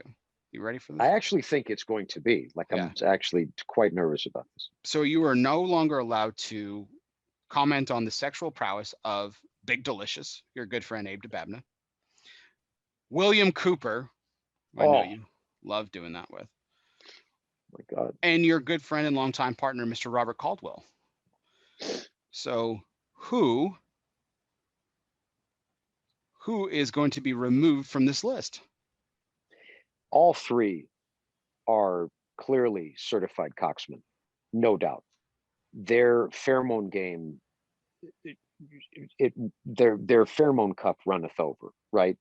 It like billows out of them like a smokestack of sexual prowess, right? So I'm going to say that even if I, by the rules of engagement here, am forced to never discuss one of those three gentlemen's sexual prowess again, as a means of fun and about, I would say that I would have to remove the one that obviously and overtly is the most dominant, because they speak for themselves, right? So I no longer have to gas them up. You know what I mean? It's just like clearly obvious, So I mean, I guess I'm. Well, I was gonna say one could argue that you're stalling on this because you don't know the answer to the question. No. I'm teeing this up, and I'm walking myself into this because I want, obviously is critical subject matter here, and I want to make sure that I afford it the right amount of attention, and obviously, give you the right answer. Okay. And I got to say, out of the three of them, the person that is clearly the most savage and has the most obvious prowess as a sexual dominant would be Coop. So I would just say, hey, I'll let this go back to the universe with Coop, because obviously when you look at the three of them, you look at Coop and you're like, oh my God, this is like, you know, the white rhino, you know. He's like Beetlejuice when all the horns popped out of him. You know, you remember that? Like, where could a blogger, an everyday new media cat like myself find a little action? That's Cooper, right? Right. So, I mean, I challenge you and you know, your viewership. Like, I mean, is there anyone that doesn't look at him and just say, "Oh my God, this is like the, you know, the Goliath of dick throwing"? I know I don't. So. Touche. Well, you know, maybe we, you know. No, I'm sorry. You know, maybe no, I used the wrong word. I'm agreeing. I'm in agreement with you. You just gave a completely different Yeah, I know. kind of answer. Yes, the way I worded that. You inverted. Yes. You said yes, no, green light, red light, green. No. Yes. Okay. So I'm going to say you're Cooper. The one with the impeccable vocabulary. I'm just over here as a, you know, as a page to your knighthood over here. So it's you are flirtatious with me. I like this. I'm going to say Coop, obviously, because he's the dominator out of the group. You know. How so? In your opinion? I don't necessarily disagree with you. I'm just saying, like, you know. No, I just think he radiates sexual energy. I think the dude's a beast. I mean, some people see Coop, you know, in his garage with the banner behind him and some you know, erotically fitting Dockers or other Docker-like slacks cuffed at the bottom, obviously. Have to be just cuffed at the bottom, right? Containing the hog, really, the beast that he is, you know, is holding him back from the world, just, you know. And I kind of got myself off track painting that picture and imagining it at the same time. Was it frightening for you, or? I mean, there's such a fine line between something that's horrifying and exhilarating, right? That it's almost one and the same. No. I mean, enter Coop's hog. I mean, I'd personally rather not, but yeah, I see where you're going. Yeah. So there you go. But just for the record, I'm not going to do that. Okay. I refuse. But for the sake of conversation, we're trying to have a conversation here. So of course, yes. Again, it's a fun exercise. Yeah. No one expects you to stop talking. You know, stop talking shit about, you know, Coop's sexual prowess. That would be the disappointment of a lifetime. I mean, the man sweats Versace. It is what it is. Is that what that scent is? Yes. Yes, it is. Explains a lot. Mm-hmm. All right. Beautiful. Well, thank you, Matt. That was my pleasure. That was exactly where I wanted it to go. Great, straight into the toilet. And not any toilet. I mean the outhouse at the box factory in Donley, Honduras. The concrete one. You know the one. You know what I'm talking about. Mm-hmm. It's a horrid place. It's a thing dreams are made of. Dreams for I mean, some. worse than the porta potties at like a tattoo convention after the weekend's over. How do they do that? Like, what does that? Okay, whatever. Kind of like the war zone inside of a porta potty outside of a tattoo convention. Who does that? Oh my God! People who attend tattue conventions. That's who does it. I mean, it's on the seat. I mean, it's a little on the nose, but I mean, I think I'm right. You might be. It's a little judgy what you're saying. Well, you're the one who put it out there. I was just, you know, applying. I'm just basing this off things I've seen in my life's travels.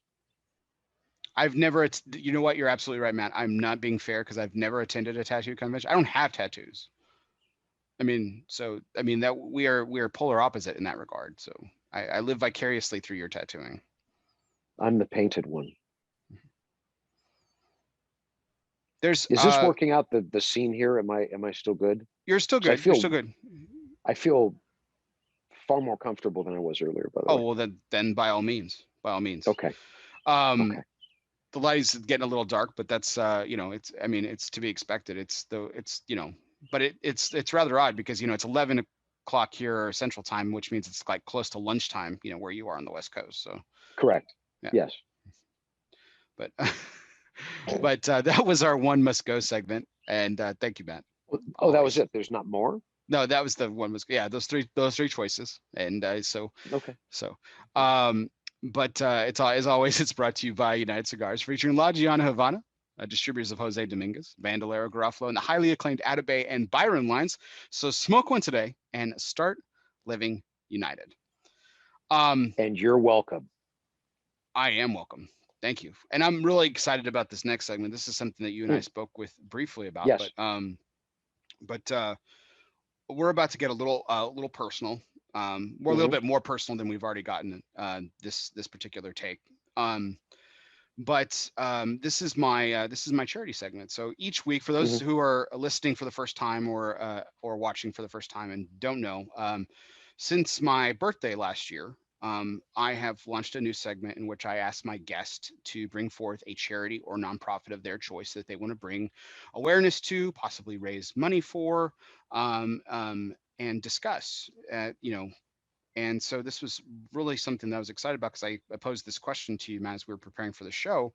And you chose, I'm just going to kind of do a brief introduction, but I'm going to step away for a minute. I'm actually going to go dark because I want you to kind of take the floor and talk about why this is important to you. And then I have obviously some personal anecdotes as well. But you selected the charity Keep Memory Alive. I did. Now, every 66 seconds, a person is diagnosed with Alzheimer's, and there is no cure.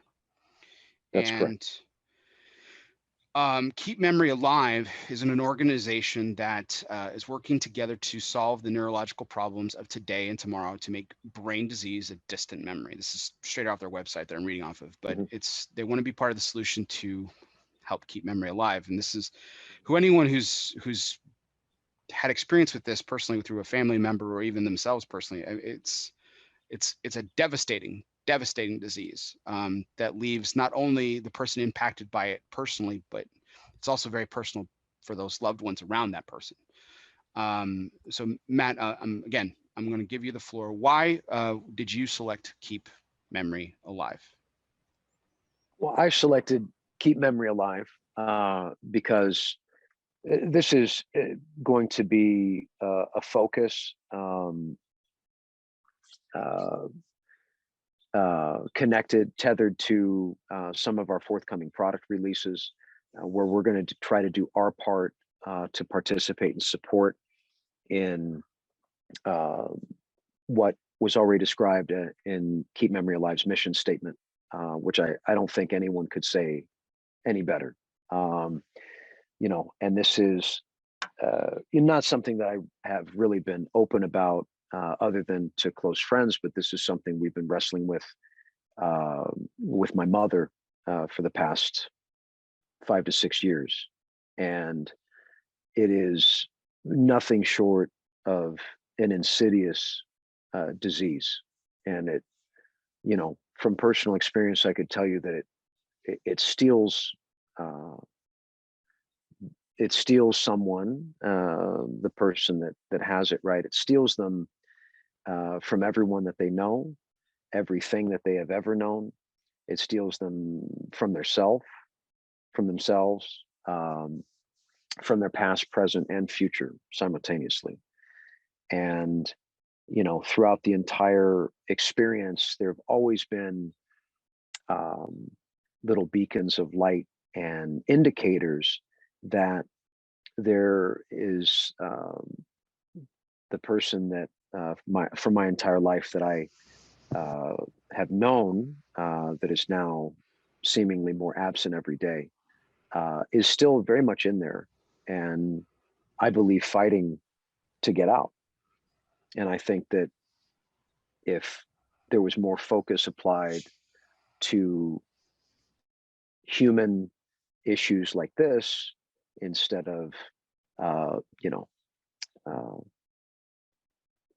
getting, whatever politicians are out there politicking for, stealing energy contracts from from Russia and all the fanciful bullshit that they're out there doing on a daily basis and spending a tremendous amount of money doing it.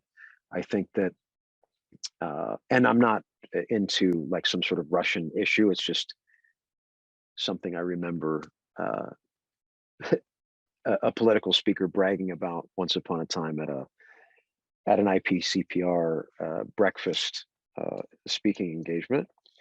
So that came to mind. I thought it was pertinent and somehow connected to an experience in the cigar world. But I think if they stopped focusing on things of that nature and started focusing more on human issues like this, that we could potentially make some headway. And as with anything else, we all must take care of our own, right? So it's on us, and it's something that I'm personally vested in, and obviously, because of what's going on in our lives. So that's why I elected to focus on that charity tonight. And I'm going to go find some light, because now I've officially drifted into the shadows. I have to find you some light, Bear. Yeah, go ahead. While you're doing that, I'll just Matt, thank you so much for bringing this. Of course. This charity to light. It's something that I was so pleased, as you know, for you to bring to our attention, for a number of reasons. One that's also very personal to me as well. For those who are wondering, I've placed in the chat a link. This will be on the show notes as well, to if you feel called to donate. And Matt, is with all the charities that do get mentioned on my show each week, my wife and I have pledged a donation in my guest's honor. So later tonight, my wife and I will be donating to keep memory alive in your honor. Thank you. But I'm grateful. You're very welcome, and it's our pleasure. But we'll also be donating in honor of someone else. My father. And just like you, I have someone very close to me as well who's suffering from early onset dementia and what we believe to be Alzheimer's as well. There's no way of knowing because, unfortunately, in this country, and I don't want to get too far off the beaten path, but unfortunately in this country, from a lot of different perspectives, but specifically the healthcare industry, we do not take care of our veterans. And the VA has done a lot of things for my father, but they have not done a lot of things for my father. And one is be able to diagnose properly the immense hardships that he has gone through. And but he is becoming more and more each day a shell of the person that I knew for most of my life. Mm-hmm. And I get that. As you can obviously relate, as the father of two small boys who will never, unfortunately, understand how great of a man he is. Well, I mean, that'll live on through you. He'll live through you, and you'll educate them as to that. Very modest hope. So when you put this charity forth, Matt, it as I'm fighting it now, like my immediate reaction was actually tears of joy and sadness at my father's expense a little bit, but tears of joy that that you chose it. And when you start talking about your own personal experience with it too, it was just yet another connection that you and I have.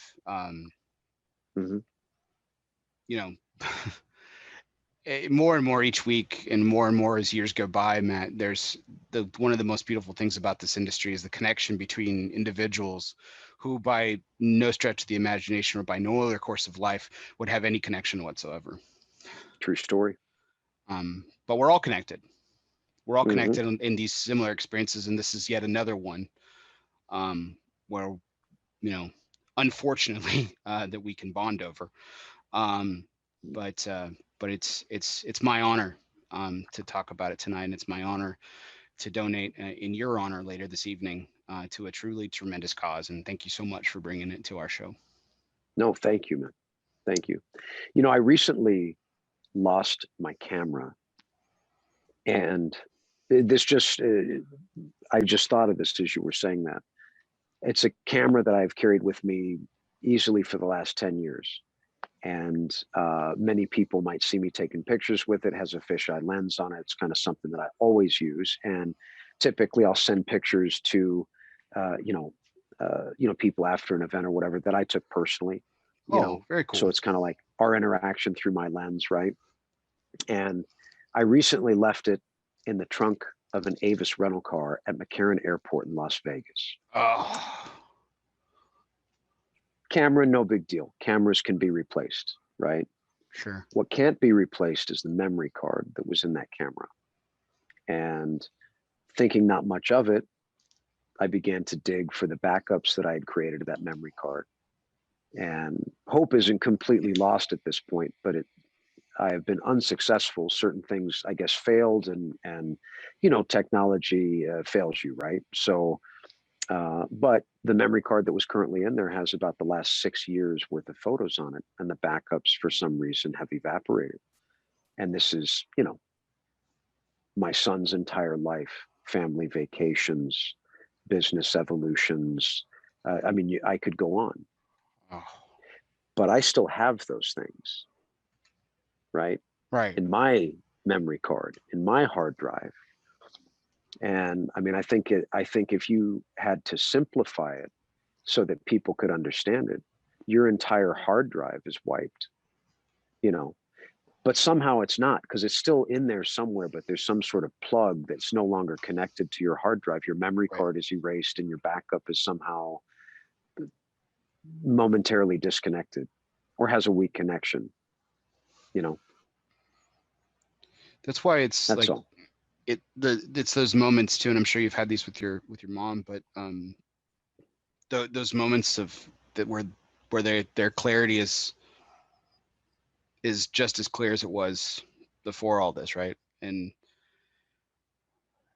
it's those moments that just become moments of absolute pure and unadulterated beauty. And yeah, we're a little bit past that in our situation, but there are better days, and worse days. And but those moments like you're talking about, they're fleeting, and you have to savor every nanosecond of them, man. No, absolutely. Mm-hmm. Absolutely. And I apologize if I'm getting a little too personal, Matt, but No. Was the diagnosis before or after your son was born? After. Okay. After. So she got to experience, and your son got to experience some moments. Well, and she still, there's an uncanny connection between the two of them, so much so that sometimes when she wakes up in the middle of the night, she wants to know what he's doing. And my stepdad has to say, well, he's probably sleeping, and they don't let him go out on his own just yet at 3 a.m. So I'm sure he's fine, right? But it's like the first thought. You throw them out in the yard together and watch them interact, and he's leading her around the yard to show her things, and they're playing, and it's almost like she has a break too. It's very interesting to watch. It's probably the best medicine she has. I don't doubt that, not for 1 second. 66 seconds. It's a terrifying statistic. Yeah. No cure. So no, there isn't, and until we leverage all this modern technology and medicine to get this thing figured out, people are going to continue to suffer. And this, although, I'm typically Easter bunnies and rainbows, I would say that, the phrase, I wouldn't wish this on anyone, is thrown around a bit. Sure. But from personal experience, I could tell you that this isn't even something that I would wish on an enemy. No. Because it's that horrid. Yeah. And of course, if someone was truly an enemy, I would want them to be able to be present and remember what I do to them also. Right? Exactly. So I wouldn't even wish it on an enemy. Right. For a multitude of reasons. Even in life's tragic times, man, you always find something to smile about. I love it. Always, man. You have always. to, man. Yeah. You have to. Well, Matt, thank you so much for bringing that, keeping memory alive to all of our attention. If and to all my audience, if you feel so called, it's my honor to ask for you to pledge a very small amount, whatever you can, to a great cause and something close to Matt's heart, and obviously to myself as well. So really appreciate it. Speaking of beauty, though, mentioned from a moment ago, look at that view behind you. My word, that is spectacular. This is the background from Duck Hunt. Remember Duck Hunt? It is, yes. That's basically what that is. It's the clay shooting, not so much the actual hunt, the duck hunt. It's the clay shooting view. Mm-hmm. Yeah, absolutely. I can just see them shooting out and me desperately, from 5 feet away, trying to will the digital bullet, to actually strike those clays. Funnily enough, I was always better at the clay shooting than I was the actual duck hunting. I have no idea why. Different connection. Yeah. Smaller target. I don't know. Aim small, miss small. Yeah, there you go. There you go. But to kind of go back into some other things that have been going on in recent, so something that I've noticed over the past, I don't know how many months or whatever, maybe it goes beyond that, or maybe that's right around the time frame I started noticing is when you started bringing it about. But what is Shadow Army? Room 101 Shadow Army. So the Shadow Army began as a little experiment with a dear friend of mine. His name, you may have heard of him by now. His name is Shadow One. He's the original. And he whispered in my ear, the sentiment, and I'm going to butcher what he said, but the message was simple. It was that he believed that we had a good deal of people that had a heightened level of dedication to our brand or heightened level of interest in our brand than a good deal of other brands that are out there. And that's not a slight on anyone. It's just that, the way that we, and maybe the way that I infect people tends to sit with them a bit longer. And he felt that it would be an interesting experiment to see if we could afford them a place to gather. And so we began, he began the Instagram page for it. And interestingly enough, when he first started the page, by the second day, Instagram was sending him notifications, essentially saying that the amount of activity on the page was so far greater than what it should be for a new page that they were kind of identifying it as a spam page. Oh. But the reality is that this was all organic activity. Backhanded compliment, but sure. Yeah, right? They're like, you're beating our algorithm with organic powers. We're going to shut you down. So pay for advertising. So, over the course of the year, we courted people, they enlisted, they received a shadow number. And, we've done a couple product drops for them that are exclusive to the group. A couple custom engraved Zippo lighters that my man, Matt Cray, goes by 10 gauge on Instagram. It's a brilliant laser engraver, has done for us. And the pull through of those drops was significant. The response was greater than I could have ever anticipated, and it's kind of become a standard that if we release something through that channel, it's immediately sold out. I mean, everything we do is in limited quantity, of course, and never to be repeated. So we have avid collectors of those drops, and it's really something that we're going to evolve. I don't really know where we're going to take it. All I know is it's a gathering place for my people, my kinfolk, and I'm very excited about it. So, over the next couple of years, I'm sure you're going to see a good deal more come from that. I'd really love to, get everybody together, physically, like a shadow fest or something like that. I mean, who knows, there you go. Yeah. So we'll see, Yeah, the recent drop was the one that you posted. I think it was just a couple of days ago. It might have even been in the last day, which was the Zippo lighter that had the Johnny Tobacconaut on it. Yeah, that's going to be the next one. We're priming the pump right now. Okay. What we're trying to do is we're trying to be able to deliver that for Father's Day. We're trying to get everything in order so we know that we can offer expedited service and actually not be lying to folks. So once we have all our ducks in a row, we're gonna unleash that. So we'll see what happens. Because the post office is surely fighting against all of us. Like, they don't want us to have stuff. You know what I'm saying? Like, you put something in the mail, like, we don't want people to have things. I know UPS doesn't. No one does. It's a free for all. Yeah. I see these constant barrage of to use your word, barrage of like posts like just admonishing the practices of USPS. Mm-hmm. And I have to say the issues that I've had with UPS dwarf USPS considerably. UPS has caused me so many headaches over just the last couple of years, and just I'm when I'm the receiver of shipments from great people such as yourself in the industry and everything, a lot of y'all use UPS, and that's, like, again, beggars can't be choosers, and I can't say, hey, don't ship it that way. But for whatever reason, UPS doesn't, like, to your point, doesn't want me to have stuff. Mm-hmm. They're hoarders. Yeah. My favorite one was when I received a shipment, Bradley Rubin of Alec Bradley, mm-hmm. and Alec and Bradley, he sent me a shipment, and I missed the delivery, which he never even knocked on my door. So thanks a lot, Mr. UPS driver.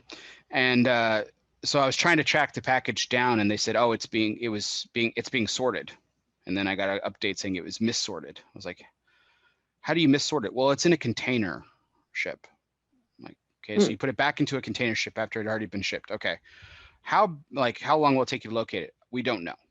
Well, how big are these container ships that you can't just go in and find it?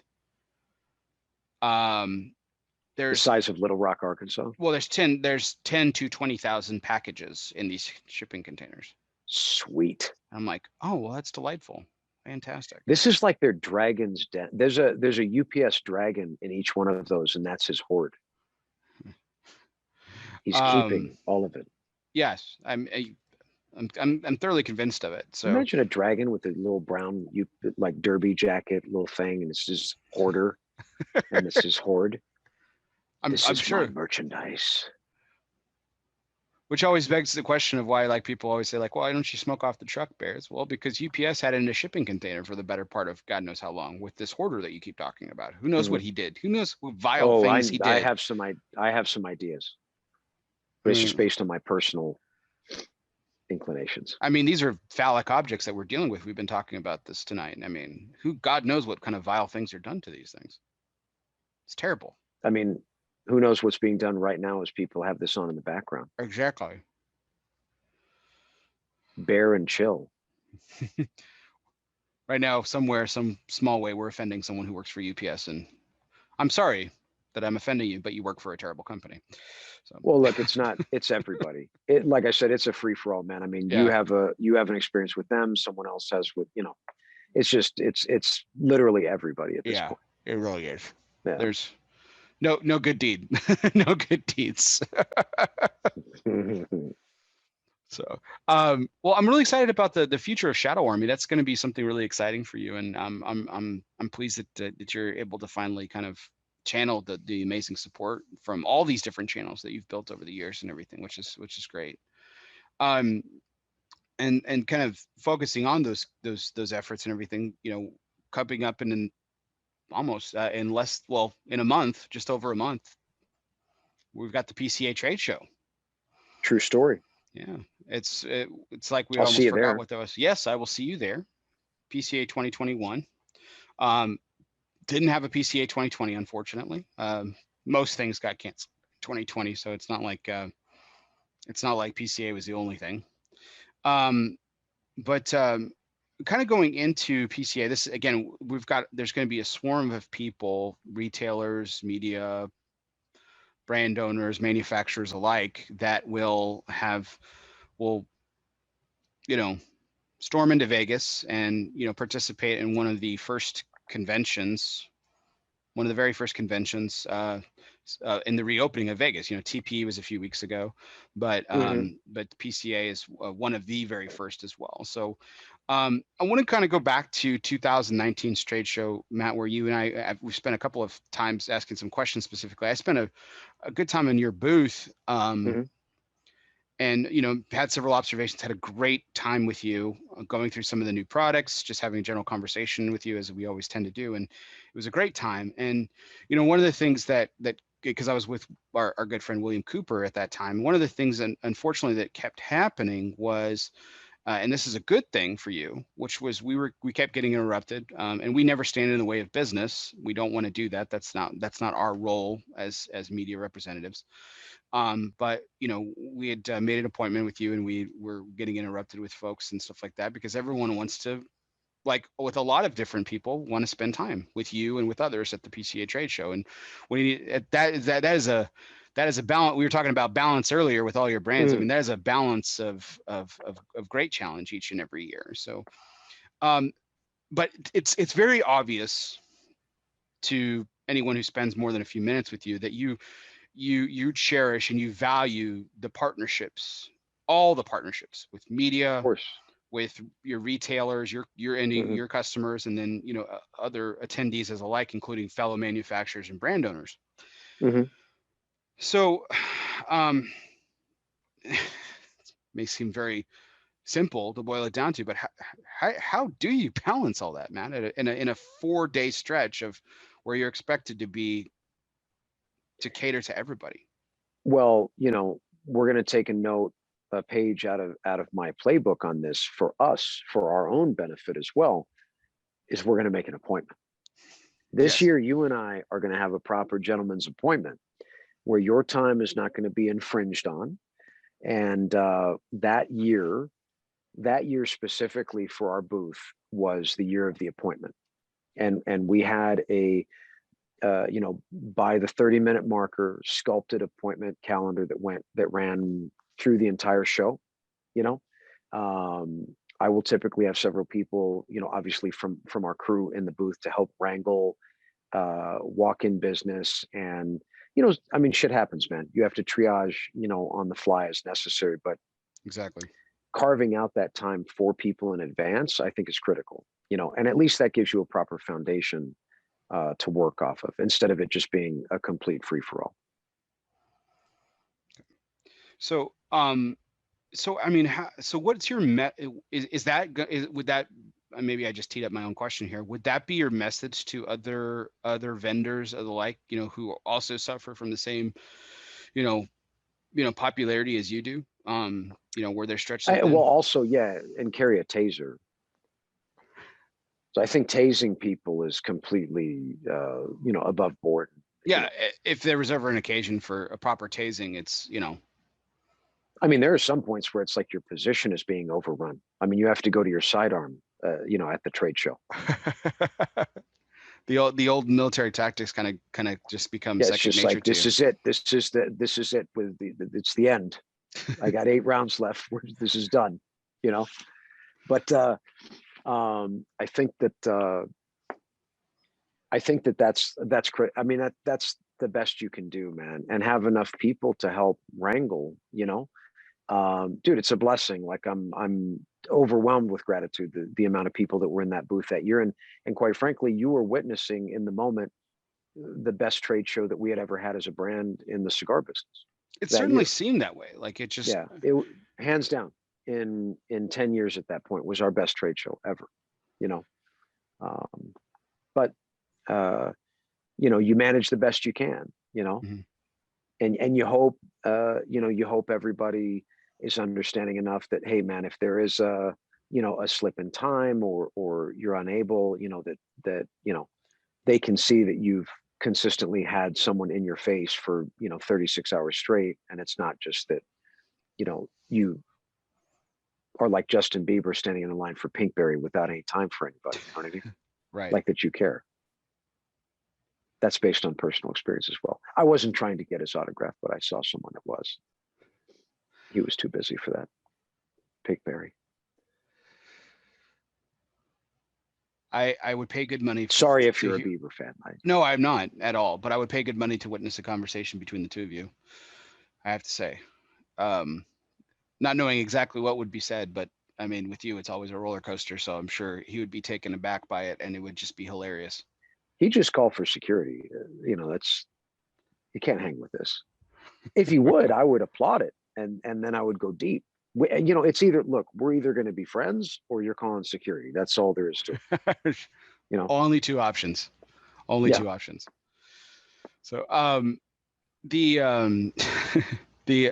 so to in the context of the trade show and everything, just I know we talked about this last time, but it was such, we talk about those moments, and it was still such a remarkable moment to me. One of my favorite pieces ever written in the cigar industry, and he's actually penned several of them.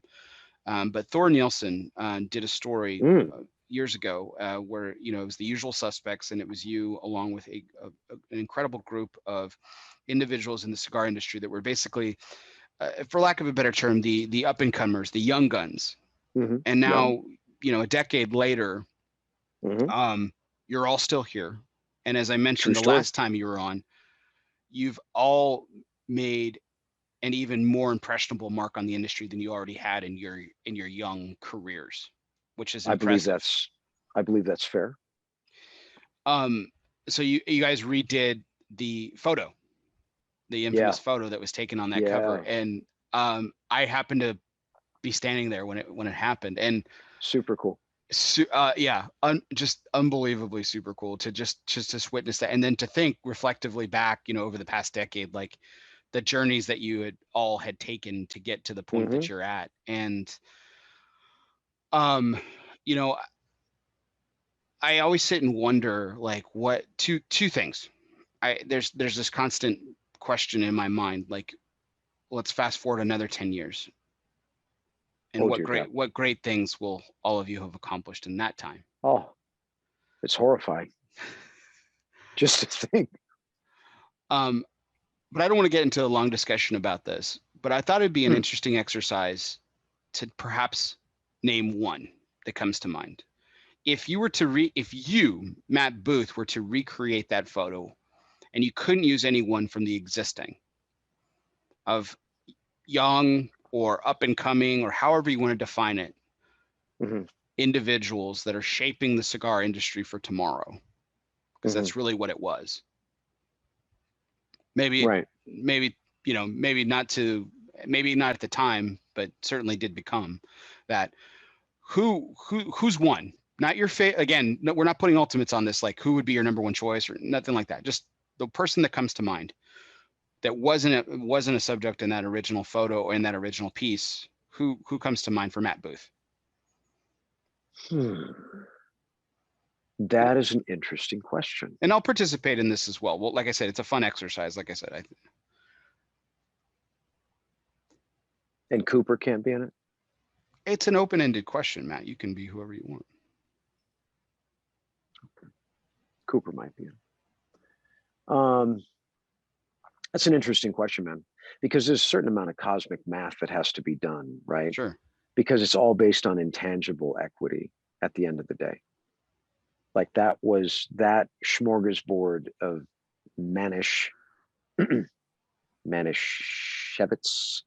was Thor's curation, right? Sure. That was his cigar math. He said, this is the cast that are the, you use the term young guns, but I think that was the, those were the, that was like the most wanted list for the people that were possibly knowingly or unknowingly carving out an entirely new segment of an industry. Yes. At that time. And the work that was done by that cast laid a foundation that others were able to continue to do the work, right? Because there are several people that have constantly, you know, from there, I was the evolution to people that came before me. Pete was as well. Mm-hmm. And this daisy chain forward. And then there were people that, you know, I wouldn't have been able to do what I've done had Pete Johnson not revolutionized the boutique space. You know, Completely agree. Yeah. and he would have not been able to do that if, you know, the business had not been built on the shoulders of legends before him. Mm-hmm. You know, like the Fuentes and the Padrones and all of the people that, you know, we, I mean, in one way, shape, or form, owe our careers to, in terms of branded product offering, right? I think, you know, so it's always about the advancement, evolution of the space. Fuck, man. Well, I'll chime in here, Matt, while you're thinking about it. Do so. Because I think this is a question where I can make many friends by answering this. By the way, so many friends that I can make by answering this question. So I'm very grateful you asked. Well, I'm steering away. I'm steering using your description of Mm-hmm. what you're just talking about. How you stood on the shoulders of Pete Johnson, and Pete stood on the shoulders of generations past. And well, one and kind of looking reflectively back at it, you and I use the term young guns. You were the young gun in that photo. That's I was the youngest. Yeah, you were the youngest, and you know, and this is certainly isn't a knock, but you were the least established at the time.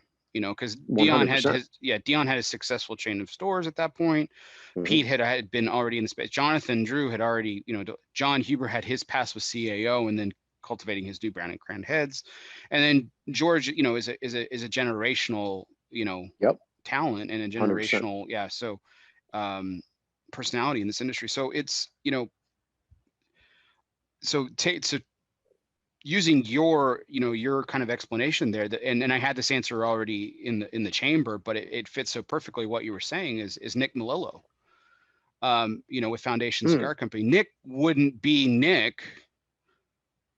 Foundation wouldn't exist without his time in the context of today, right? It wouldn't be what it exists today. Nick is his own talented prowess aside, like I'm fully confident he would have found a way to build Foundation at some point, but it would have looked considerably, I'm fully convinced he would have looked considerably different had it not been for Jonathan Drew. If it had not been for Jonathan Drew, you know, Nick would have. Well, he cut his teeth in that factory. Exactly. But he was cutting his teeth. He worked at a very small tobacco shop in Italy. You know, before that. I mean, this has been in his blood since he could remember, right? Right. But this is where he Connecticut really dug with in, retailers. Yeah, everything. Yeah. At a factory level and did that work, right? Mm-hmm. So agreed. Yeah. So I think Nick would be a choice. Certainly not my top necessarily. Like I said, this is an interesting exercise. We could spend an entire show, I think, on talking about the subject. But So as I've kind of gone through, is there an individual that comes to mind, or? Well, man, I definitely think that the guys from Roma revolutionized the boutique space in certain ways with their approach, right? 100%. Yeah. I definitely think that my boy Rosewood, Robert Caldwell, also would undoubtedly be a part of that second part deux of that cover, you know. There are several people that stand out, you know, but those are the first two that come to mind for several reasons, right? I also think that there would be, and if it had to be brand owners, then I guess that this would exclude, you know, other key operators, players in the business, and you know, maybe even like some of the executives from some of the larger companies that are movers and shakers in their own right. True, but there were two manufacturers in that picture. You know, George and Jonathan, you know, actually manufactured their own cigars too. So that was the interesting dynamic of it as well. Yeah, but they were also figureheads of a brand. Sure, 100%. At the same time, right? And that 100%. Was, I think, more the focus of that that feature, right? That they were an icon or the human driver, right, of their own brand's messaging. Yeah, 100%, 100%. All right. So another thing that came up in the past couple of weeks regarding this year's trade show, and I want to be very careful how I frame this, Matt. So I'm prefacing it because I want it. I want to frame it the correct way because I don't want it to be perceived that I'm coming across as asking this in terms of is it being a criticism, nor is it being a slight in any way. But because I think it's a very positive thing. But I was curious to get your take on it, to know if it was, if it was simply organic as it simply played out, or if it was a conscious decision in some regard. So that's how I'm teeing it up here. Okay. So, about a week ago, a penned, letter from 14 manufacturers and brand owners, I think of predominantly manufacturers, came out in support of the PCA. This consisted of, individuals of the like of Carlito Fuente, Luciano Meireles, Ernesto Perez Carrillo Jr., and, again, 14 other manufacturers and brand owners. First of all, what did you, as a supporter of the PCA, you are attending this year and have attended every year since Room 101's inception. That is correct. What was your reaction to this seemingly organic movement of your colleagues? Well, I think if you wanted to distill it down to a very simple statement, I'm going to quote myself, but I think it is the embodiment of that message. It was something that came naturally when someone asked me if I was attending the show. And I said, I support our industry, and therefore I support this trade show. It's that simple. I will be there. And then that's it. This is, this is an organization that lobbies for, our rights, right? Whether you're 100%. A retailer, a brand owner, a manufacturer, this is the Premium Cigar Association, right? And so to support them is to support our community, our industry, our craft, and our culture, period. It's that simple. And so I understand very well the sentiment that those guys were trying to express, or were expressing, and that's what it is. If we don't support that show, we're not supporting our own. So you were included in this this list? Because it was a pretty again, 14 people, 14 groups of people. So I wasn't included. To my knowledge, Okay. I made some statements to PCA about why I was attending. If they included that, then, but I was not, to my knowledge, included in that particular exercise. Correct. But yeah. So that kind of, you've already kind of answered this, the following question there, but so, and I've heard, we were talking about him in context of the photo from a moment ago, but that was a very similar answer to one that Pete Johnson gave me when I was talking to him again, what seems like eons ago, about the proposed consumer day. That was much I don't want to get into it, but much ballyhooed subject from a couple of years ago at the trade show. And my question to him was, do you support it? He's like, I support the industry. I support the industry. And it was 100%. And he wasn't, again, and I've said this several times, he wasn't being smug. He wasn't trying to be tongue in cheek about it. He was just being very matter of fact. He supports the industry. And it, much to your point now, you're going to attend the trade show because you support the organization and the industry. Yeah. Is that position, Matt, obviously it has its fair share of obviously supporters. You've been, you have tons of relationships in this industry, as you've mentioned before. You've sought out and played with the idea of, continuous collaborations across the board. But I'm curious, has your decision to continually support the PCA ever drawn negative criticism or feedback from any colleagues or people as alike? No. And I think it's my responsibility to support it. I mean, not, my, personal equity pales in comparison to a cat like Pete. But at the same time, what would it say to people if Pete didn't go? What would it say to people if I didn't go? It would almost be like well, Booth's not going, I'm not going. I mean, that might be 5 people, or for all we know, they're like, oh my God, he's not going. Actually, I will go. I'll make my arrangements. Thank God. Stop. I don't have to, no more no more awkward conversations in the booth with the flower on the wall. Good.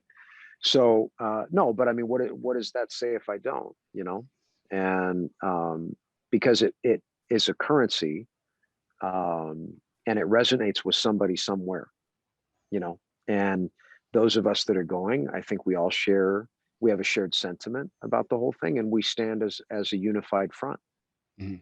Competitors or not, there's something greater than competition here, and it's called our community. And we forever will operate with an ever swelling, ever growing, and ever present bullseye painted directly on our backs globally in this category. And so to stand together is our best form of defiance and our best chance for survival. I could not agree more. Yeah, I was gonna say you took the words out of my mouth. I was about to say that, and it's an interesting dynamic because I have relationships on both sides of the issue right there. I have great relationships in companies that are choosing not to attend this year. And I try to play Switzerland as much as I can with that subject because I've been asked a number of times, like, well, what do you think about companies who aren't attending? And I'm not going to ask you that question, Matt, but my comment will simply be this: is that I don't necessarily support that decision, but I understand because I support the industry and I believe in what PCA is doing for our industry. But at the same time, in some cases more so than other cases, I understand the point and the perspective, and I understand why. Look, man, as a small business owner, I very well understand why they're not going, and that's their business. Yeah. I'm not even connected to someone else's decision in that regard, pro or anti. It's completely their business, and I'm solely focused on what I'm doing, and all I'm talking about is, my own personal viewpoint on the whole matter, right? So I don't really have an opinion other than maybe they could take me to a nice steak dinner with the money they save. I don't think that's too much to ask. I like steak. Yeah, I like a nice steak. Can we go together? Like when we go to Rafael Nodal's house, same thing, right? That's what they can do. They can take us for a steak. It'll be so nice. We'll eat steak. Like how many? You start concocting you're the media. You take the list and you're like steak. Yeah. Okay, exactly. Steak. I have relationships with these companies. I think that, listen, I don't think that's too much to ask. I think that's totally appropriate. I mean, at the worst case scenario, they will have a fun-filled night of lively conversation, and we get a free meal and we get a free meal out of it. Yeah. It's perfect. I don't see a loss for them at all in this. I like it. I'm behind it 100%. Win-win.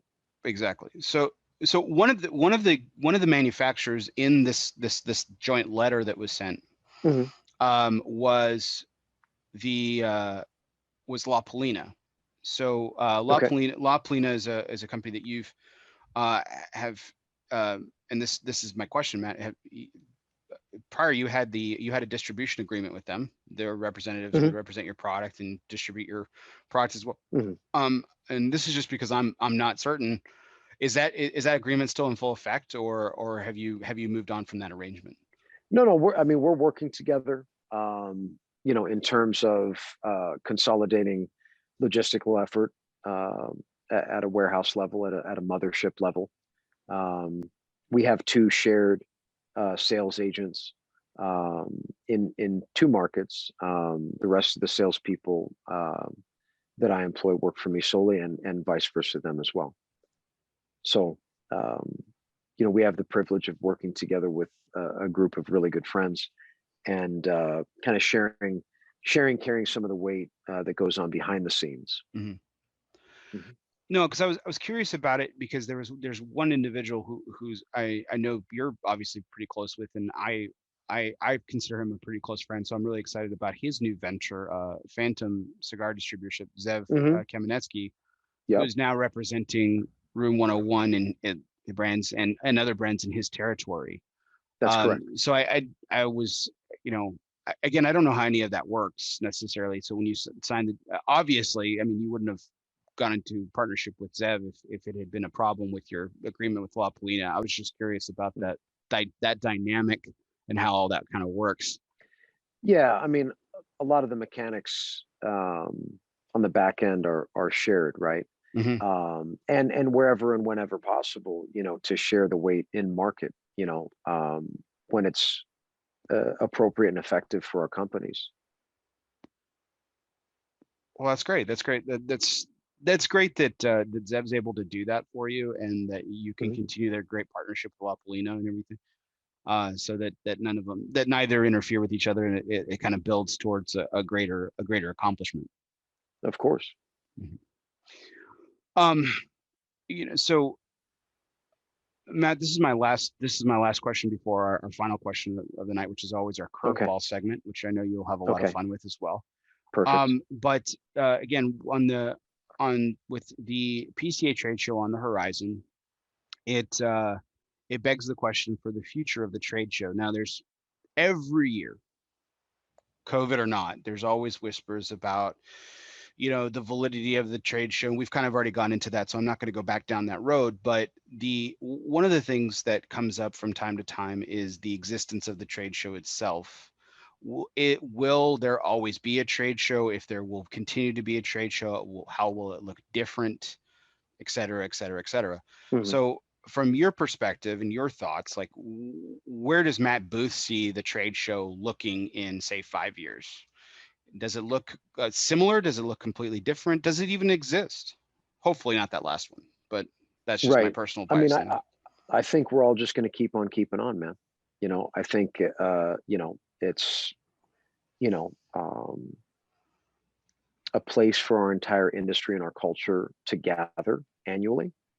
And, without that, you lose that nucleus. In terms of what it looks like, I couldn't tell you, man. I mean, it's changed over the years, right? It's morphed and evolved, and and I'm sure in the next 5 years it will do more of the same. So, what have you noticed? From your what's the biggest difference that you've seen from that first trade show that Room 101 attended till now? And don't say size of your booth. Or your attire, because I remember when you showed up looking darn sexy in that amazing suit of yours. Yeah, man. Well, and also, my blood alcohol content was probably far greater back then, right? I mean, in all fairness, I think it was like at least a 60-40 mix at that point. No. 60% alcohol 50-50? to 40% non, or vice versa. Okay. This is probably, yeah. It's a good mix, I mean, being lucid 40% of the time. I mean, that's almost half the battle. I mean, yeah. Many things are half the battle. I think, well, look, man, I think every year the business gets a little bit more difficult, right? I think you got to work a little harder every year to get the same job done, and part of the way I leverage creativity is also to, not just to create products, but also to create pathways into people's brains, right? And so I'm constantly reinventing that, my operator number 9 boreworm work that I'm doing on people's brain housing units to continue to keep my product messaging appetizing and interesting.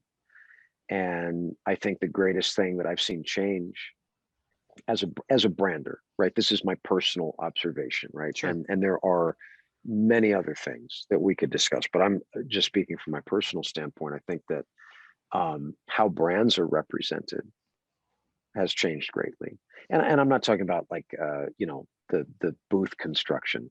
I'm talking about right. the visual, the experience that people are trying to communicate with their products, right? I think that a great deal of that has changed. A lot of it stayed the same at the same time, right? but specifically as it relates to the boutique sphere or the craft segment or whatever moniker you want to place on it. I think that that space has been a constant state of evolution since I've started. And it's always interesting to watch it happen, you know? Mm-hmm. No, I think that's completely fair. I think just in the 2 years and believe it or not, this is crazy to think about it. I've only attended 2 trade shows to this point. Last year would have been my third. This year's going to be my third. But even in the difference between year 1 and year 2 for me was considerably different in what I saw. And I imagine this year will also be, you know, kind of a mind shake in that regard too. So it'll be good to be there. I wholeheartedly believe that. Oh yeah, absolutely. I'm excited to see you again. I'm excited to see many people, and yeah, it's something that this industry needs very, very desperately. And it'll be great to put boots on the ground again and shake some hands and smoke some cigars together for sure. So that leads us into our last question of the night. And Matt, I can't let this question start without me again thanking you so much for your time this evening. You know, Sundays, I say this every week, but Sundays are family time, and you know, you've forfeited a large chunk of it to spend a couple of hours, more than a couple of hours with me, talking about, you know, your last year, your journey, and your perspectives, and it means every week it means the world to me when people do so, and certainly tonight was certainly wonderful, and I cannot thank you enough. So thank you. No, man, thank you, and I'm having a great time. So our last question of the night, the Dunbarton Tobacco and Trust curveball segment. Remember, fastballs or curveballs, it doesn't matter. Since the company's inception, Steve Saka has been knocking them out of the park 6 consecutive years in the consensus top 3. Yeah, I looked it up. And in fact, I even got fact checked by my good friend and partner on Cigar Coop Primetime Special Edition, Mr. Will Cooper. 6 consecutive years, top 3. So, Matt. Yes. Curveball segment of the night. We've talked a little bit about it, but you are involved in several different, albeit different and unique but awesome industries. Talk about cigars, the jewelry segment, spirits with your gin. What's an industry that you would love to expand the Room 101 brand to, but you know deep down it will never and could never happen? Lubricants. Okay. Lubricants. And I'll tell you why. It seems like a no-brainer, and I know, because even I hesitated when I said it. But you know, they say don't get high off your own supply, right? This is one of the, you know, foundations level, yes, foundations of business of all product peddling that exists, you know. And you know, I'm a sucker for artisanal ointments. I just can't help myself. If I was producing lubricants and other fine, you know, ointments and lotions and potions and whatnot, I think I'd cannibalize the entire business with my insatiable habit regimen. Room 101 Glide would be in the red, is what you're saying. In the brown. I mean, is this Dave? This is Dave Lafferty's fault. He put you up to this, isn't it? The question? The question, yeah. No, but no? that's an interesting question for Dave next time I talk to him. I love Dave. Dave is sharp as fuck, man. He'll get you. Yes, he will. No, very, very sharp individual. Ask him about the lubricants. I mean, I think that I could go into it if someone that was so steeled with control as a Mr. Lafferty could, you know, handle me, not like with the lotions, but like as a handler. You know what I'm saying? His grip is too firm. So you don't. I was gonna say, so you don't see grip. So if you were to go into the lubricant world, you could enlist Lafferty because you know he wouldn't get high in the own supply. Is that what you're saying, or did I misinterpret your comment? True. No, true. Okay. He could wrangle me. He's probably one of the only people on earth that could wrangle me. Well, he wrangles Steve to a certain extent. That's a task in itself. So good God, man. Good for them though. Everyone needs a yin to their yang. That man's got some yang. So who's yours? My handler? Your yin to your yang.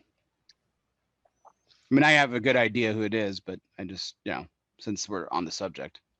Morris Day. Okay, was not expecting He that. completes me. Morris Day completes me. His very existence completes me.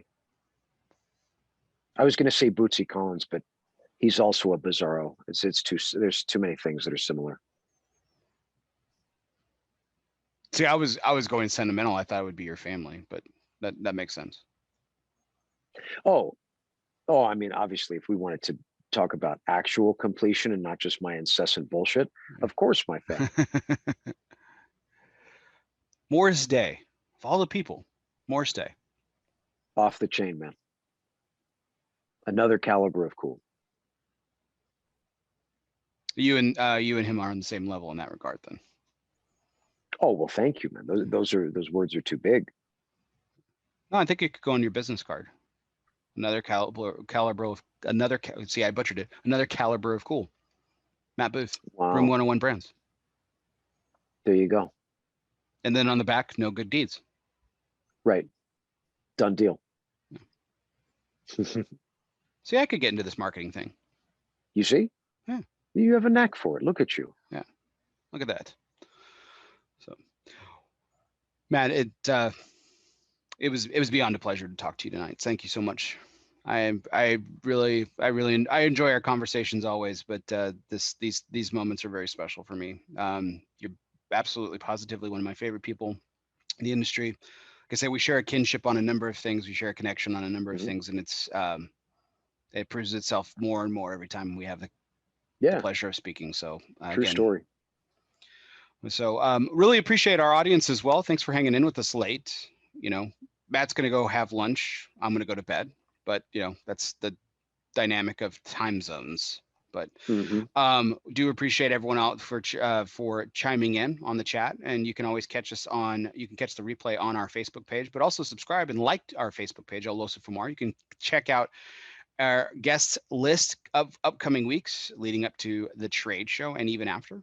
Really excited about the next few shows that are coming up. You can also check out our YouTube page, ELOSOFUMAR. Please subscribe there as well. And if you are listening to wherever you listen to podcasts later on, whether that be on Apple Podcasts, Spotify, Google Play, Podbean, or wherever you listen to podcasts, be sure you download, subscribe, and review as well there too. Do me a favor on that though.